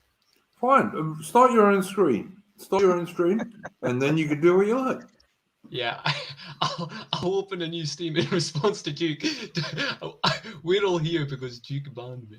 It could be you and Joe. You'll probably get on my house on fire. But yeah, okay. I actually, Eva and Schultz, I won't ban him. But I mean, honest, I'm happy to have a laugh at these people because I think we have to laugh at them, and I think it's an effective way of dealing with them. But at the same time, we have to keep a certain level of seriousness. I don't understand what I did wrong. Oh, shut up. Okay. Yeah. Fine. But yeah, I just think more normies are waking up about this, like the false vaccinations and like you will lose your job unless you do as we say. And like and we're still getting things like the Bias Brainwashing Corporation, the BBC, putting big things on there saying a headmistress says 11-year-olds should get tested. Why? 11-year-olds are not going to die of China virus. There is no evidence that a healthy 11-year-old will die of the China virus. I just, when I hear things like this, and I just hear, oh, compulsory vaccination for the entire population, things like that, it's just like, there's no way you can enforce these sort of things. Well, they're trying. They're trying to. They are trying. They could really try. But the thing, I think the Austria said, like, if you refuse to get vaccinated, we'll throw you in prison. Like, I cannot imagine there is 2 million prison spaces in Austria. I'm not entirely sure there's 2 million prison spaces in the entirety of Europe. Like, well, yeah, there probably is in the whole of Europe, but I mean, certainly not in Austria for sure. Yeah, it's it's just I mean, I think this might a lot of this might simply be hubris. I think a lot of this could simply be these people think they have much more stretch and power than they do. And I mean, who knows what I mean, maybe I could be wrong with that. Maybe they do have that sort of power. But I think given the fact that there are considerable protests and considering the fact that, you know, these people are trying to do laws now to get you jabbed with coof juice, I mean, there seems to be some indication that, at least to me, that this may be more hubristic than pernicious, so to speak. Or, well, not pernicious. I think they're pushing their luck, to be honest. I mean, like Dan Andrews, the socialist dictator Dan Andrews in Victoria, he was trying to get his emergency powers turned into permanent powers last week. And fortunately, he lost the vote in the Victorian State Parliament. For now, I suspect he's going to try and come back. But I don't know. I think we're on a knife edge at the moment. Certainly in Australia. If the protests get a little bit bigger, then I think the right side will win. And I mean the right side in every sense of the word right. And if they don't, then the left side will win, and that will be bad for everybody. So that's just my opinion on this stuff. Has anyone else got anything else to say on that? Because if not, I'm going to move on to what I think will be our last discussion. Has anyone seen this thing in the Netherlands? Yeah, I was talking about that. I thought we were talking about Australia. No, I was talking about the Netherlands earlier when I said people were being shot by the police. So do we actually know specifically that it was to do with? Because I was really confused when I was first watching the videos of it. Yeah, no, it was absolutely. There are anti-forced vaccination protests. Look, Saturday was World Anti-Forced Vaccination Protest Day, so there were huge demos in Melbourne and Sydney. There were huge demos in the Netherlands. That I know even Cardiff had a pretty big demo in UK, in Wales. So yeah, that's absolutely what they were. And the cops were firing live rounds and apparently wounded 2 or 3 people while they did so. Mm. I don't get like Puffwagon just brought up about Audi, right? And the double J, and they're now doing this for NHS staff in the UK. I don't know when the date is. It might be April or February. I don't understand why now. Like it's on the way out, and now they're turning around and saying, "Oh, actually, you've got to have these for this job or for that, whatever." It doesn't. Yeah, all right. And what I would say to that is actually I've got rid of the tab now. But I was looking at the BBC website earlier, and what the BBC are saying, and you can bet your bottom dollar that what the BBC is saying is what the Globo Homo people, so-called elites, want you to believe, is that Europe is now facing hard choices as the winter gets harder, as more lockdowns must be used again, even though everyone's had 2 jabs, or like most people have. Mm. I honestly, look, I've been saying this for weeks and months now, that I think all of the shit that we had in Australia this winter, because we're now going into our summer, I think you guys are going to get in the winter. I really do. Because their jabs don't work. They don't stop you getting China virus. They don't stop you spreading China virus. Well, I mean that was never actually the thing. I mean the guy, I forget his name now. The guy from the WHO sat down with Bolsonaro. Yeah. And Bolsonaro was asking him questions about it, and he said in sort of no uncertain terms that it will lessen the severity to a degree, but it won't stop the spread, which it just makes you think the entire thing about getting your kids jabbed is just such crap. Well, particularly when you realise that like 55 children in Aussie. Why are you trying to come on my stream twice? Hang on, let me do that and then do that. Aussie. Yeah, my internet. I'm very sorry. The people I'm tenanting of this year do not have the best internet. So no, that's okay. Yeah. I was just saying that like what I think is happening is that this stuff is not working because the jab doesn't stop you getting China virus, and it certainly doesn't stop you spreading it. But we know that in Victoria, which only has 6 million plus people, at least 55 children have died of heart attacks. And like healthy children just don't die of heart attacks. They don't. And then if you look around the world, you can see huge numbers. I mean big numbers of healthy sportsmen and women and athletes who have died of heart attacks after having the jab. So, there's something shit going on here, guys. We don't really know what it is, but something bad is going on. We never know either. Yeah, there was that thing about Pfizer's basically asking for legal immunity for the next 50 or so years. Which they've got. They've all been given legal immunity over these experimental. I have to say that gives me some trepidation about the fact I now have 2 shots of those in my body. Well, it is what it is. We'll see if you're still around in a couple of years. Yeah, I guess we'll just have to see. I'm going to have to trust in the Lord on that one. But hey,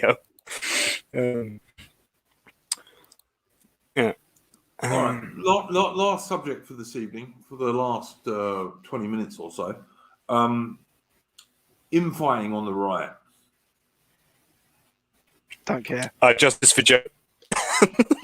No. Why? No. I have no idea if Joe is even on the right. Like I said, I'll unban him after the show. If he wants to come back next week and not be such a twat, then I won't ban him. But anyway, I leave that aside. I'm being serious here. I'm talking about the kind of infighting that you get when you get people like AA going on about Tory boys and Tory boys going on about AA and all this kind of stuff. And I watched a good video from Don the Pleb the other day who was talking about that.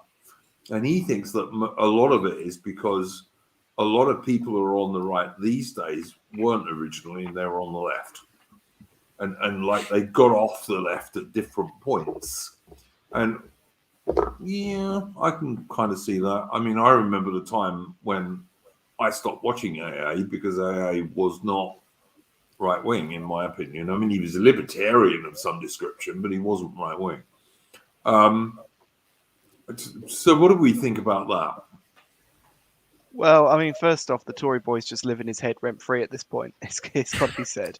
Yeah. He could just ignore those guys if he wanted to. I mean, he's big enough that he's very insulated from them, but he's just he sees it and he's got a spurg. Yep, I don't disagree with that. I'm gonna be a dissenter and say I'm sorry. I'm gonna throw muck at things I think are worthy of muck. When AA tweeted, I think it was last night, I cried 3 times today. Sorry, you're getting muck all over your face for that, buddy. Yeah, it's kind of gay. Like,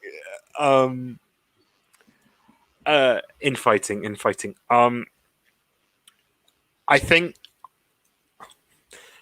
I think there is a case to be made that there is too much of it, but I also think there is a case to be made that if we don't draw our boundaries and so Lee Ham, just go on his Twitter.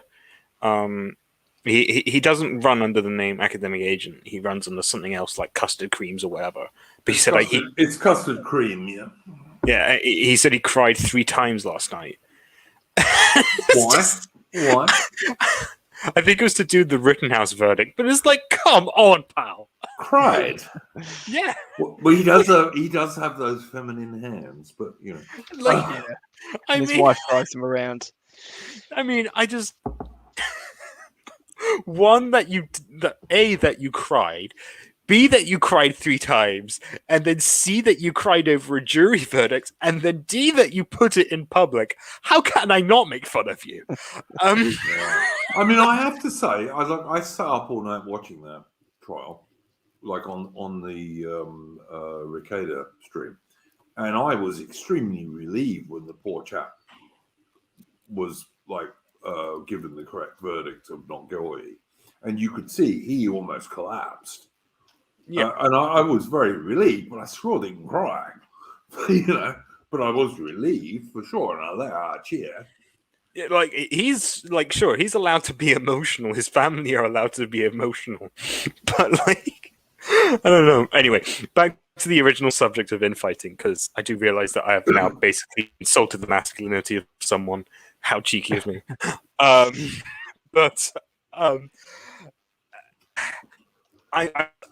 sorry, but there are so many Spurgy elements on this part of the world, on this part of the political spectrum. You have to separate yourself from them. I'm afraid there really is no choice. Because if someone says to me, like, if suppose I went on an interview and someone says, so you're affiliated with Richard Spencer, I'm going to say, no, but we're pushing in the same direction. I'm going to say, no, he's a shithead. Fuck that guy. I might say he's a fed or an idiot, but you know, like, I'm not same with pushing in the Collette same and direction things as like that. Mark Collette.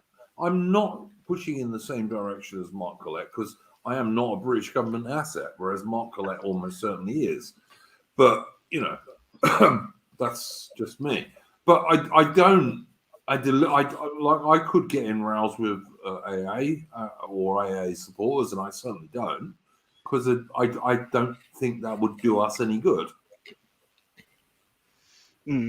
I think generally to move away from the AA point and just talk about the right generally. I don't know. I just think one movement will dominate the right, and the others will just have to get the fuck out of the way, and that's just the way it is.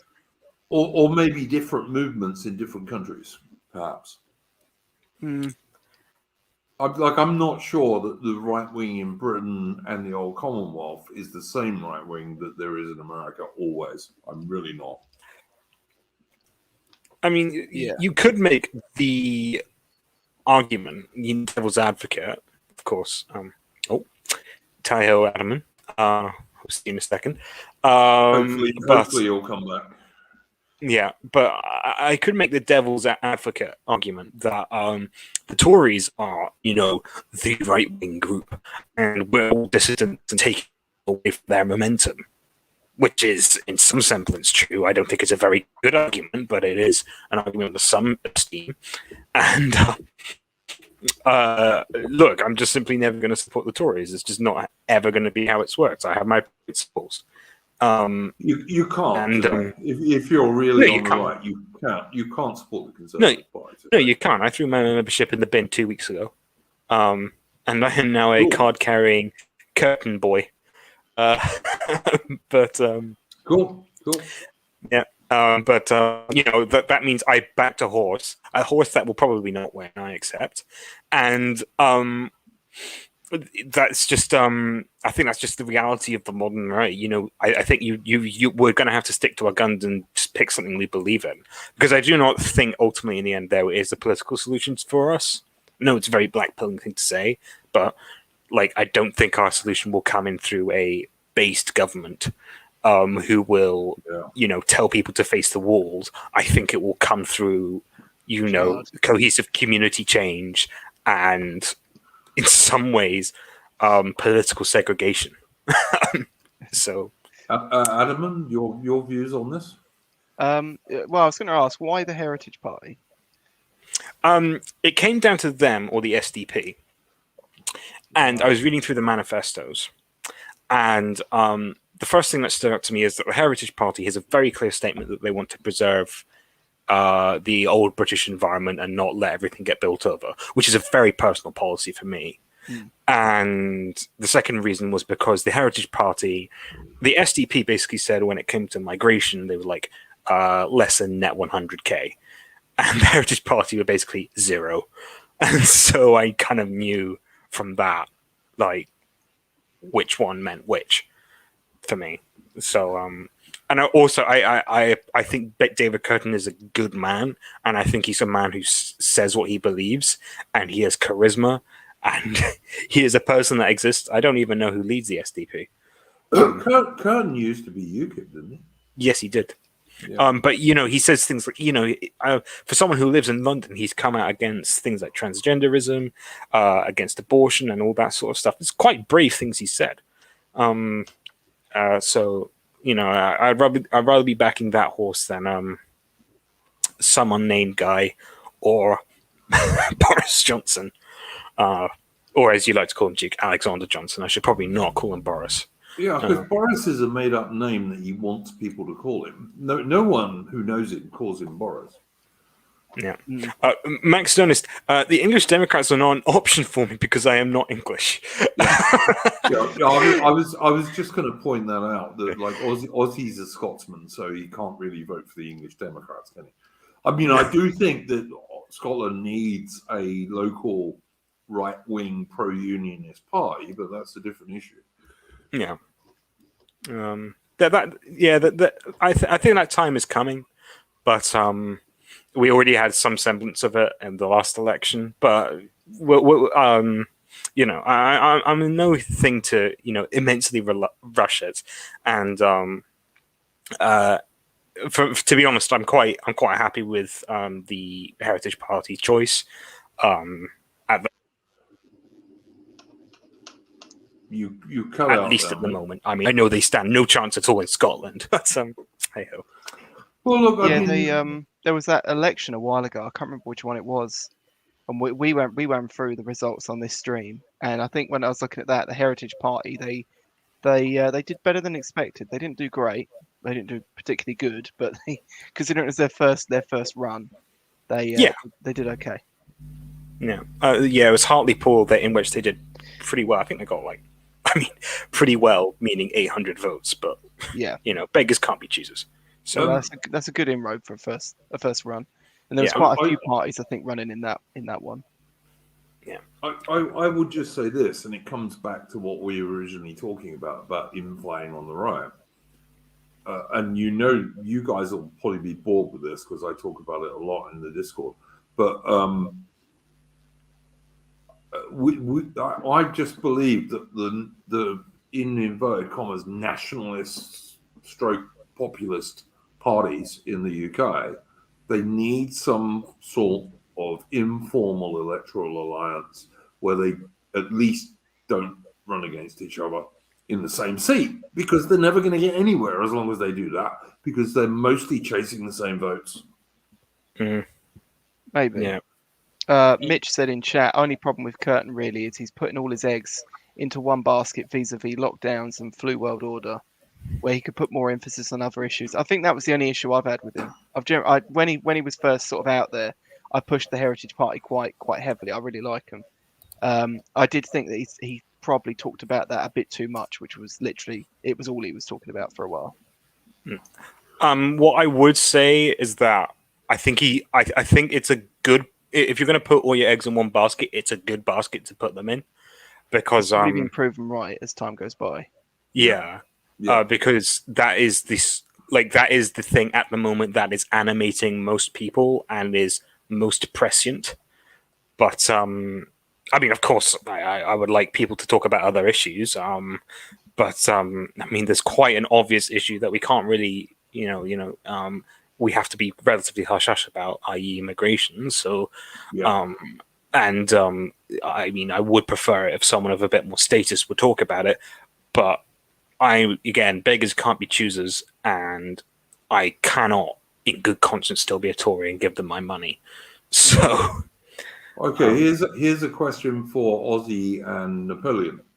Lee Ham, in Scotland, where you choose to vote for, who do you choose to vote for to keep the SNP out? So, as a general rule, for me personally, I mean, I voted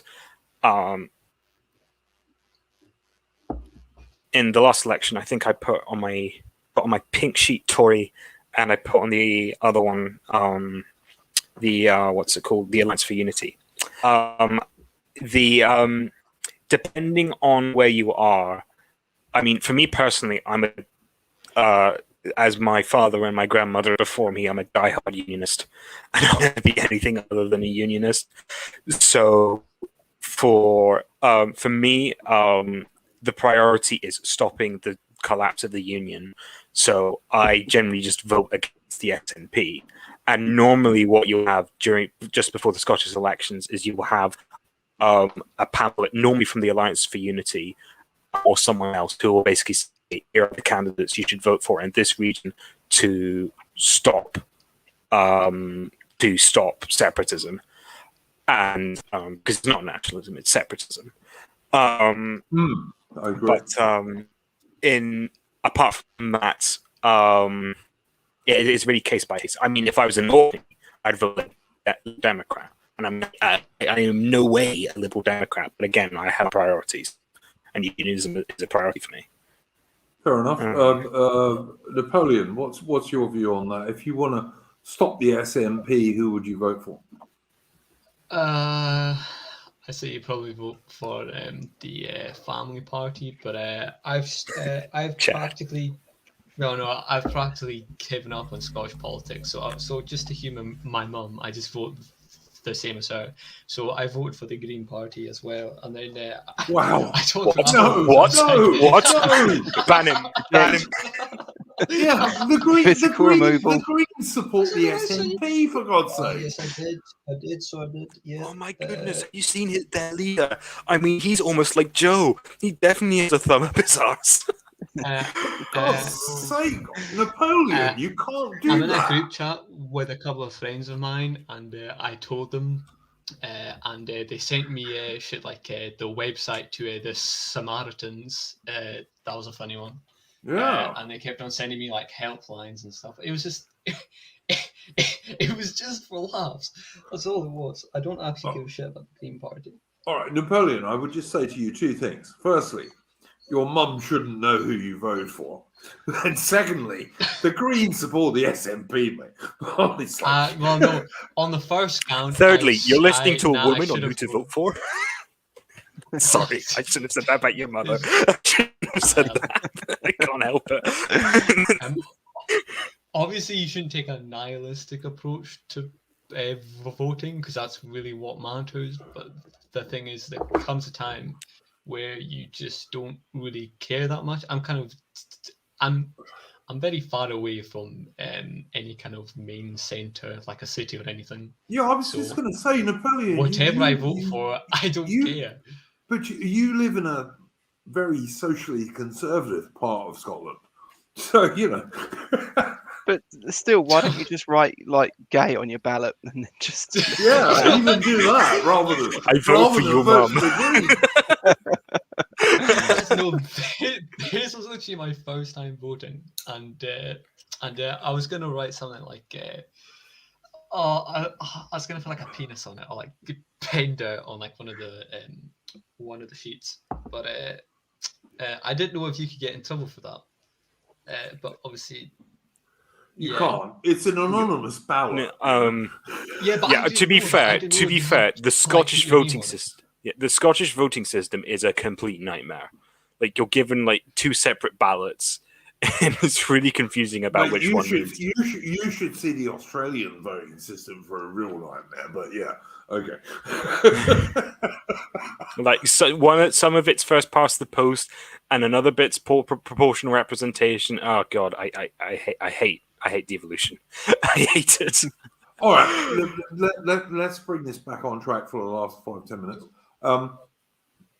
Do we agree that, like, the smaller right-wing pies in the UK at least need some sort of bloody electoral pact that just means they won't run against each other in the same seats? Does that not make common sense? Well, like, what qualifies though? Because it's very nuanced. Because like what's that party led by Anne-Marie Waters? For Britain. Yeah. Like I could never be friends with them. I'm sorry, but like I don't agree with all of her policies, but I agree with some of them. How do you decide what parties should run in what areas? Yeah, the ones who have the best chance of winning there, for God's sake. But the thing is, go on. No, sorry, you go on. I was just going to say that's I don't think that's particularly easy to predict, and there's going to be a lot of disagreements over it because people obviously their party better suited for those areas. Be more practical. The people who have the most infrastructure in place in that seat. Yeah, but the thing is, like, okay, the metrics that you're supposed to use for predict it's not necessarily the best chance that a party has. It's kind of how do I put this? It's the most how do I say this? Yeah, I mean, it'd probably be the one that has the most infrastructure and kind of members in that. You know, people who are willing to go out and leaflet and maybe councillors and this kind of stuff. Yeah, like obviously they'll choose the Labour Party if they really had to over someone who just kind of like made their own party for a laugh.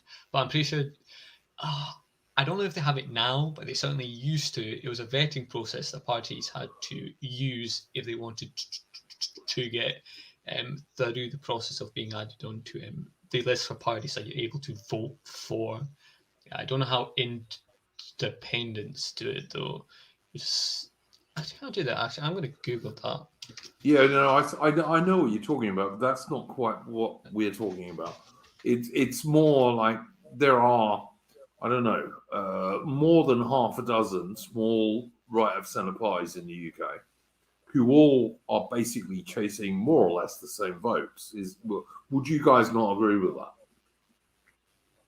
I mean, yeah, sorry, if you want to be like, if you want like a perfect world and a perfect situation, like the perfect coincidences coincide, then yeah, obviously that seems like common sense. But the reason they don't is because they have probably their own extremely legitimate reasons as to why not to do that. Fine, but those extremely legitimate reasons just allow the Conservative Party to carry on being Labour Party light. Like the only reason we ever got a Brexit vote in the UK was because UKIP were threatening to break through. Right, but they didn't do that by telling other dissident right parties to stay out of certain areas. No, they were the only guys in the race then. Well, there were other parties, but the UKIP Yeah, but tend to they- dominate the BNP. space. Yeah, but like Yep. the BNP, a different story, in my Well, opinion. not really. I mean, if we're talking, let's say, Heritage Party versus PA, for example, right? It's Yeah, actually or- very much the same story. One Well, okay. party is going to succeed where the other party flounders and fails due to, a variety of quite obvious issues. Yeah, but the PA are not even a party. Sure. They haven't even managed to get themselves registered after, I don't know, 2 years or however long they've been going. So, they can't even do what the bloody BNP did. But, like, I'm not talking about Nazi LARPing parties. I'm talking about right of centre populist parties. And, like, I can't believe, for example, that For Britain and UKIP can't come up with a deal that they won't just run against each other in every bloody seat. Well, the one of the big reasons for that is because of the UKIP's constitution is incredibly, just basically completely screws them over, because it's basically run by a quango of old ladies, who basically refuse to cooperate with anyone. Yeah, I know that, but also, I mean, to be fair, like Farage, left, and when he left, he suggested that absolute twat should take over. He was completely useless, for God's sake. What? Apart from Gerard no, it wasn't. It was the ex-British Army officer bloke who was terrible. Batten, I quite like Batten. It was the ex-British Army officer. I can't remember what his name was now. He was having an affair with this chick who was 20 years younger than him. I mean, the main thing that comes to mind is that, UKIP is just for a long time now. I remember they did that thing with Dick Brain, or Richard Brain. Actually, it probably sounds a bit better, but he was basically called up to replace Batten, and Henry Bolton was the UKIP guy who Farage said should be leader and did become leader in a very, very dodgy election, if you ask me. But there we go. But Richard Brain was subsequently ejected by the party because he was too edgy. And what I was going with originally is that you get a lot of these parties which are just constitutionally completely screwed, and who do you align with? Because point of view, you're the Heritage Party, which is a social conservative party. Do you make an agreement with the BXP, who are basically now just anarcho-capitalists? Well, I mean, of course that's hyperbolic, but they're basically free marketers now. Would I make an agreement with them? Probably not, because I think I'd still think, Ozzy, that you people like UKIP, For Britain, the English, what are they called? The English Democrats. English Democrats, and the lot that you were talking about, the Heritage Party, those guys, I think, could come to some sort of agreement, not to run in each other's seats. And whether you base it on, obviously should be based on who's got the most chance of winning in that seat. But I mean, probably practically, you've got to base it on who's got the most infrastructure on the ground to have a chance of winning in that seat. And for the small parties, that also makes sense, because instead of them spreading very limited resources all over the country, they can concentrate them in certain areas where they have a better chance of winning. And to me, it's just common sense that you've got to do something like that.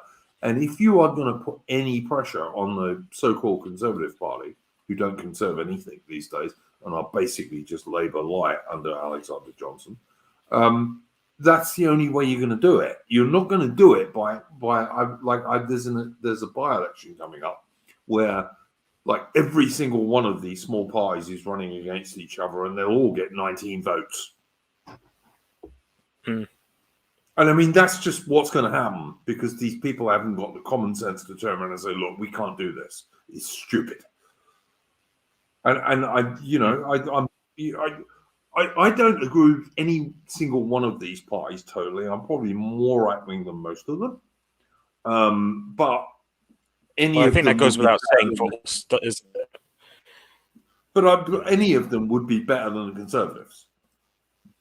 Yeah, and sure. would, push, I would give that shove to the Conservatives if they want. yeah, sure. Because I think a government. There's still quite a lot of grassroots Conservatives who are actually Conservative. There are a few, Yeah, well, but you not many MPs. The Tories lost like a third of their membership in 2014 after the same-sex marriage bill, and I think we would all agree that our government led by a toaster is a better government than the one we currently have. But it's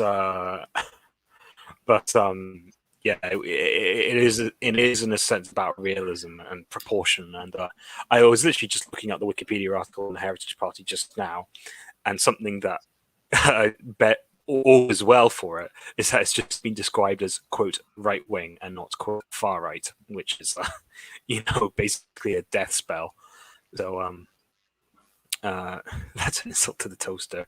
I don't think it is. I think a toaster would do a much better job than just about anyone currently now. I think that's compliments to anyway. But yeah, while I agree in principle that an alliance would be nice, the problem with that is that there is the issue of pragmatism, and there's just the issue of power hungriness. It's very hard for politicians to say, I'm going to give up a seat, a chance of a seat, especially to small parties in which, the difference between 1 or 2 seats is literally double their influence. But they're not giving up the chance of the seat. What they're doing is they're giving themselves a chance of winning a seat somewhere else.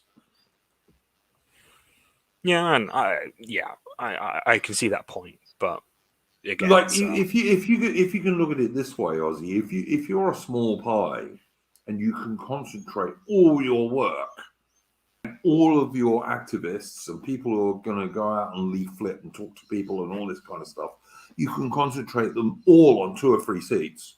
You have a much better, and other like right of centre parties are not going to be fighting there, so you're only going to have to try and take away Conservative voters, basically. Or social conservative Labour voters, you've got a much better chance of actually getting a shit seat that way. And like all of those smaller parties could do that in certain parts of the UK. And maybe if we were lucky, you could end up with like 5 or 6 of these guys actually being elected. And then they can maybe vote together as a bloc in Parliament or not on certain issues. It doesn't matter. It to me, it's just like it's literal common sense to look at this and say, look, this is the only way we're going to get anywhere with a first past the post system, which is what we've got.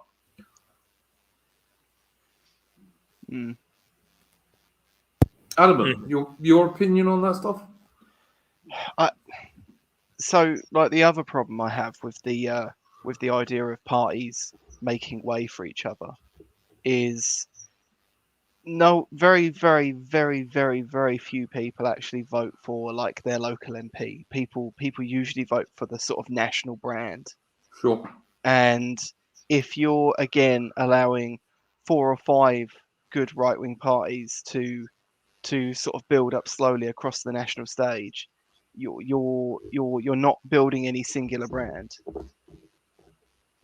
I don't know. Look, one of the things I think might happen with that, and Ballast Corporation, I think you're wrong about that. But one of the things I think might happen is that sooner or later, one of those parties is going to be the standout one, and through cooperation, even like very loose cooperation to start with, you might get people moving from one party to another. I actually agree with Ballast Corporation. It's kind of like fantasy football. This. Well, I listen. I think if we can't do that, what we're going to end up with is what we got now, which is nothing. Yeah. And we're gonna keep losing to the Conservatives, because what will happen at every election is that at the election, when it comes, you're going to get people like Academic Agent, for example, who did this at the last election, saying, "Well, you've got to vote Conservative just to stop Labour."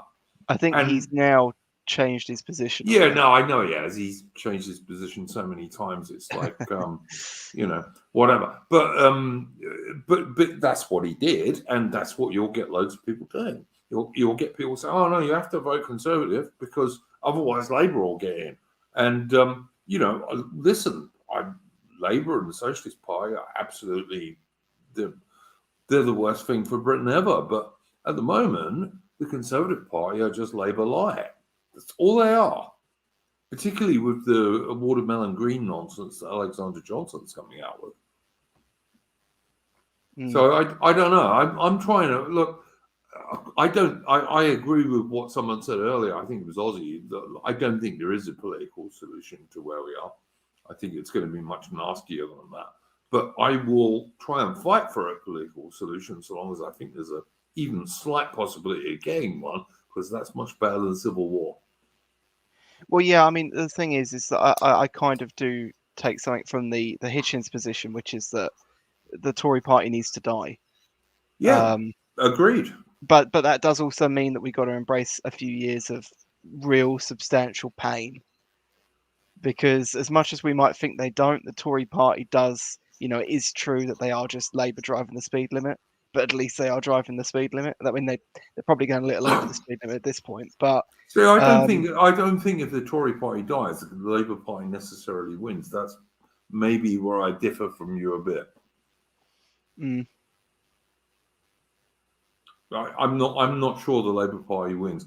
And as Dave Bergeron is saying in the chat here, the Labour Party these days is a minority immigrant Muslim party. That's what they are, really. And most Labour voters even know that, because in working class areas they're being flooded with these people. That's why the Red Wall fell. It's because Labour Party voters are not blind. But I don't think they voted Conservative because they didn't want Labour Party that basically was destroying their communities, etc., and vastly upping the crime rates by importing all these people from third world shells. But I'm not sure the Conservative Party dying necessarily means Labour wins, because I reckon the outside of like students and the middle class, mid-brain morons in cities like London, the Labour Party actually has all that much support amongst real British people anymore. I mean, there is that thing in which between Labour has been beating the Tories in a few polls now. But that apparently is now stopped, and was a bit of a bubble. You're going to get a little. Yeah, I mean, the more recent one was like the Tories are like leading again by like 2 points, but it's still like there seems to be more evidence of a pretty strong left wing in this country than you give credit. Well, how many people have been to university, Ozzy? I mean, and that's exactly brainwashing for being left. I think the university point is overblown. Really? Yeah, I agree too. Like we saw this recently in America with this guy that got elected over there, and they said, "Oh, look at this divide between people with university educations and people that didn't." It's like, well, okay, but what percentage of the population born in 1980 went to university compared to 2010 or 2005? I mean, most of what people are looking at now is an age gap that they believe is an education gap. Yeah, and the other thing I would raise is that a genuinely big problem that we're facing is that a lot of people, basically the best predictive conservatism is being married and having children. Mm. Trying to buy a house. And yes, Yeah. and that was the other thing I was going to say, owning a house. And people who are growing up are now much less likely to own houses, be married, or have children. Yeah. So what you've basically got is a whole bunch of man babies in their 30s who, of course, are going to keep voting for free stuff because they're not getting enough, because they can't get enough stuff on their own. And so, to be honest, I do agree with Adam that the education thing's a bit overblown, because I think what we're actually looking at is very structural and innate. It's almost a perfect storm in the way, because the government, it brings in a bunch of, a few 100,000 more people every year, which of course decreases for wages and increases the housing prices. So one, you've got a whole bunch of people who will be voting left wing anyway, and because you brought them in. And now you've also got people who are not going to vote Conservative because they have no incentive to vote Conservative, because they want free stuff, because they don't have any stuff of their own. So I think actually this is a very structural problem. Yeah. Yeah, and the thing is, I mean, another thing that kind of shows that the whole political solution doesn't exist is that you've only got to look at like the Tory party handed the biggest majority ever. They could have dominated for 2 decades quite easily on the back of this if they actually did something conservative. Yep. And they're willing to piss it all away for London dinner parties. Yep. Totally agree. Yeah. Not going to argue with any of that. I think that's totally true. All right, Napoleon. Yeah, Napoleon, go well, yeah, I don't know, guys. I think we're in a state, and I like Ozzy said earlier, I don't think we really have a political out. But if we're going to have any chance of a political out, I still say it's got to be some sort of loose electoral coalition with right-wing parties. I mean, you can disagree with that, but if you do, you've got to come up with another way that can work without that. And like, I understand that UKIP were just on their own, but UKIP had a particular thing they were pushing for. And I think UKIP were lucky in that the majority of the British public, in my humble opinion, actually voted for Brexit because it was an anti-immigration vote mostly. Yeah, I think it was more that than it was against the European Union as such. Despite the fact that I detest the European Union, but I think most people voted for it as an anti-immigration thing, which of course they have now seen hasn't worked at all. I mean, like, the only good thing you can say about China virus in Australia is that it's kind of stopped immigration into Australia for about 18 months. Tellingly, that has not happened in Britain at all. Not through legal immigration, and certainly not through illegal immigration. It's not stopped it at all in Britain, amazingly. Another way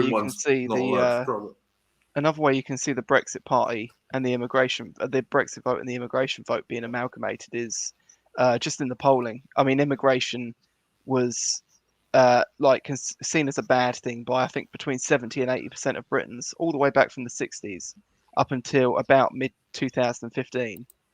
And then it kind of drops off, and it's almost completely replaced by Brexit as a large concern. Yep. And now that that's kind of passing by, immigration's creeping back up again. Yep, I can't disagree about any of these things. All right, guys. Anyone got anything chill? Ozzy, Adam? I mean, considering that this has been quite a depressing conversation, I would want to finish it on just a few nice little tidbits of white pills. Guys, right wingers have more babies than left wingers.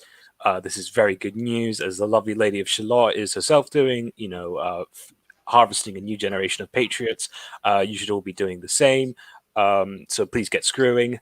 Good advice. Apart from that, you're still allowed to enjoy life. It's not the end of the world. You will wake up tomorrow. And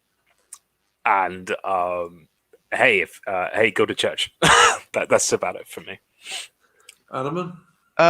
Yeah, there was a question by McNamara we probably should have covered, but it's gone by quite a way now. So Hang on, let me see if I can find it. it was just he said, "What's the panel's opinion on drink driving?" I believe it's Okay. destroying rural communities and encouraging the young to leave. So I assume he means drink driving laws. Yeah. Drink driving is based. Well, I do kind of think. I mean, if you're gonna if all that's left to us is just to enjoy the decline, then yeah, fuck it. Smoke at work and drink while you drive. Yep. I don't disagree with that. I mean, apart Do from not break the anything law. else, Do not break the law. Please do not break the law. no, absolutely. Do what the legal system tells you. Absolutely, because yeah. I mean, if you live in the sticks and like driving home, you don't pass anyone. It's probably not doing much harm, providing you're not absolutely legless. But yeah, I don't disagree with that. All right, guys, can you hang on a minute because I'm going to play us out. But after we've finished, I have something to say before you guys go. Okay, but Okay. quick, just before you do that, Yeah. I want to put a link in the chat, Go for and it. this is for. Hang on, if I copied the right thing. Yeah, so this is a Wellington project podcast that they did. Cool. Maybe the day before yesterday, and they had Alexander Adams on, who Oh yeah, I saw that. Yeah. yeah, I believe he spoke at the AA event. He's an art critic and author. It's quite an interesting guy. It was a good little stream. Yeah, no, I saw that, and I'm actually signed up for the Wellington project. I think you and probably Ozzy are too, aren't you? I don't think I am. I think I am. Can someone fill me in on what it is? It's on the Duke's End Discord, and you have to sign up for it again if you didn't recently, because he's changed the rules slightly to like exclude a few people. Yeah, they basically just said they looked at the Churchill project and just said, imagine if we did this, but it was actually conservative. Yeah. Mm-hmm. Yeah, I'm signed up for that, Atman. So yeah, I absolutely support that. This is the Atman link in the chat, guys. Go and check it out. I will put a link to the Wellington project in the description later on. Ozzy and Atman, you've both got YouTube channels, haven't you? I believe. I do not at present. I am between channels. I do. I don't post anything on it though. Okay, well, I'll put your channel in the description later on. But as I say, I was going to say, if anyone wants to follow me on my Twitter, then I'll put it in the chat. All right, but do me a favor, Ozzy. Put it in my channel stuff on the Discord so I can copy paste it into the description, please. Okay, sure. All right, guys, I'm going to play us out on a tune, but don't go because I'm going to talk about something for a very a minute when we're finished. Right.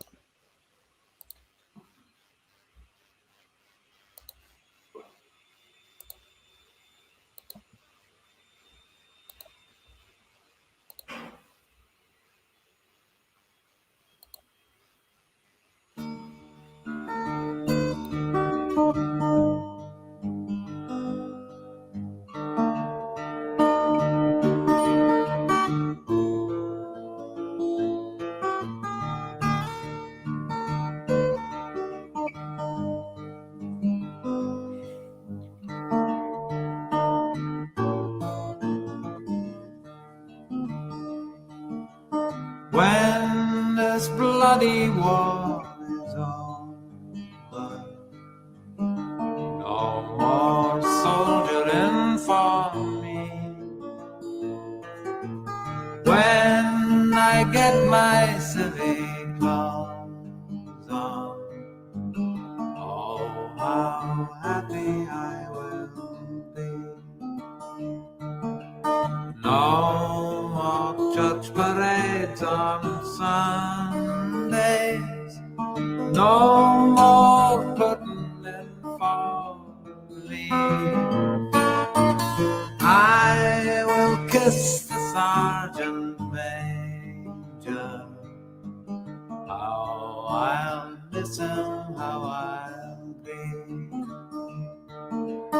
Kitchener told us when we listed of the medals we could win, but all glory's in the guardroom, and the medals, they're all made of tin. No more standing in the trenches, no more dodging shells and fire. We will tell the sergeant major we're tired of all this bloody mire.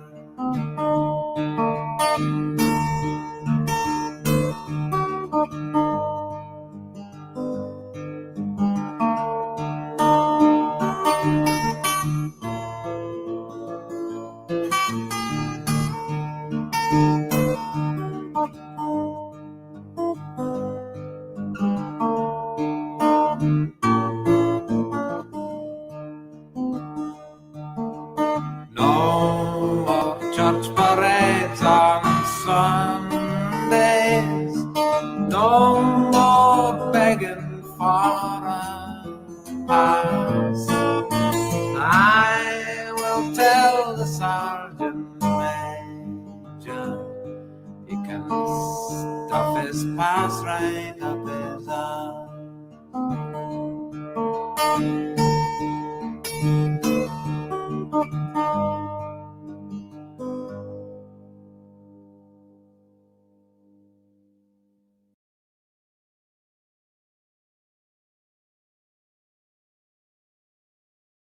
Okay, that was a World War One song. When this bloody war was over, and there is a reason I played it, partly because it's November, of course, but also because shortly, hopefully, we will be doing a stream on the book, Splendid Isolation, British Foreign Policy, 1874-1914. And I know for a fact that Adam and Ozzy are two of the people who are reading it, I believe. Yep. Hopefully, Yeah, hopefully we'll be doing that in the next 2 or 3 weeks. I hope, if you chaps have finished it. And I know, what's his name? The guy named after, I can never remember his name. Albion. No, not Rupert Albion. Augustus. Yeah, Rupert Augustus. I know Rupert Augustus is also reading it. So hopefully you guys will have finished that in the next couple of weeks or so, and we can do that stream, because I don't know. I just think it was the original sin of the British Empire was getting involved in World War One in 1940, and then especially in raising a mass army against all British tradition. And I think like we're still dealing with shit from that even today, to be honest. And much of the stuff that happened in the 1930s and 40s wouldn't have happened but for that. You know, it's just my opinion. But anyway, so yeah, look out for that one, guys. The other thing I would just give a heads up to is I'm hoping I'll be doing a stream with Semiagog sooner rather than later. Semiagog is an American who has, I think he does some good takes on a lot of stuff. So anyway, that's pretty much what we will be doing. Anything else to say, Ozzy or Atman? No. Nah, I think I'm very good. Thank you. All right, guys. Thank you very much for coming on. And if we don't see you somewhere else, we will see you next week for Splendid Isolation number 50. So there we go. Go on. All right. All the best, pal. Thank you for having me. No worries.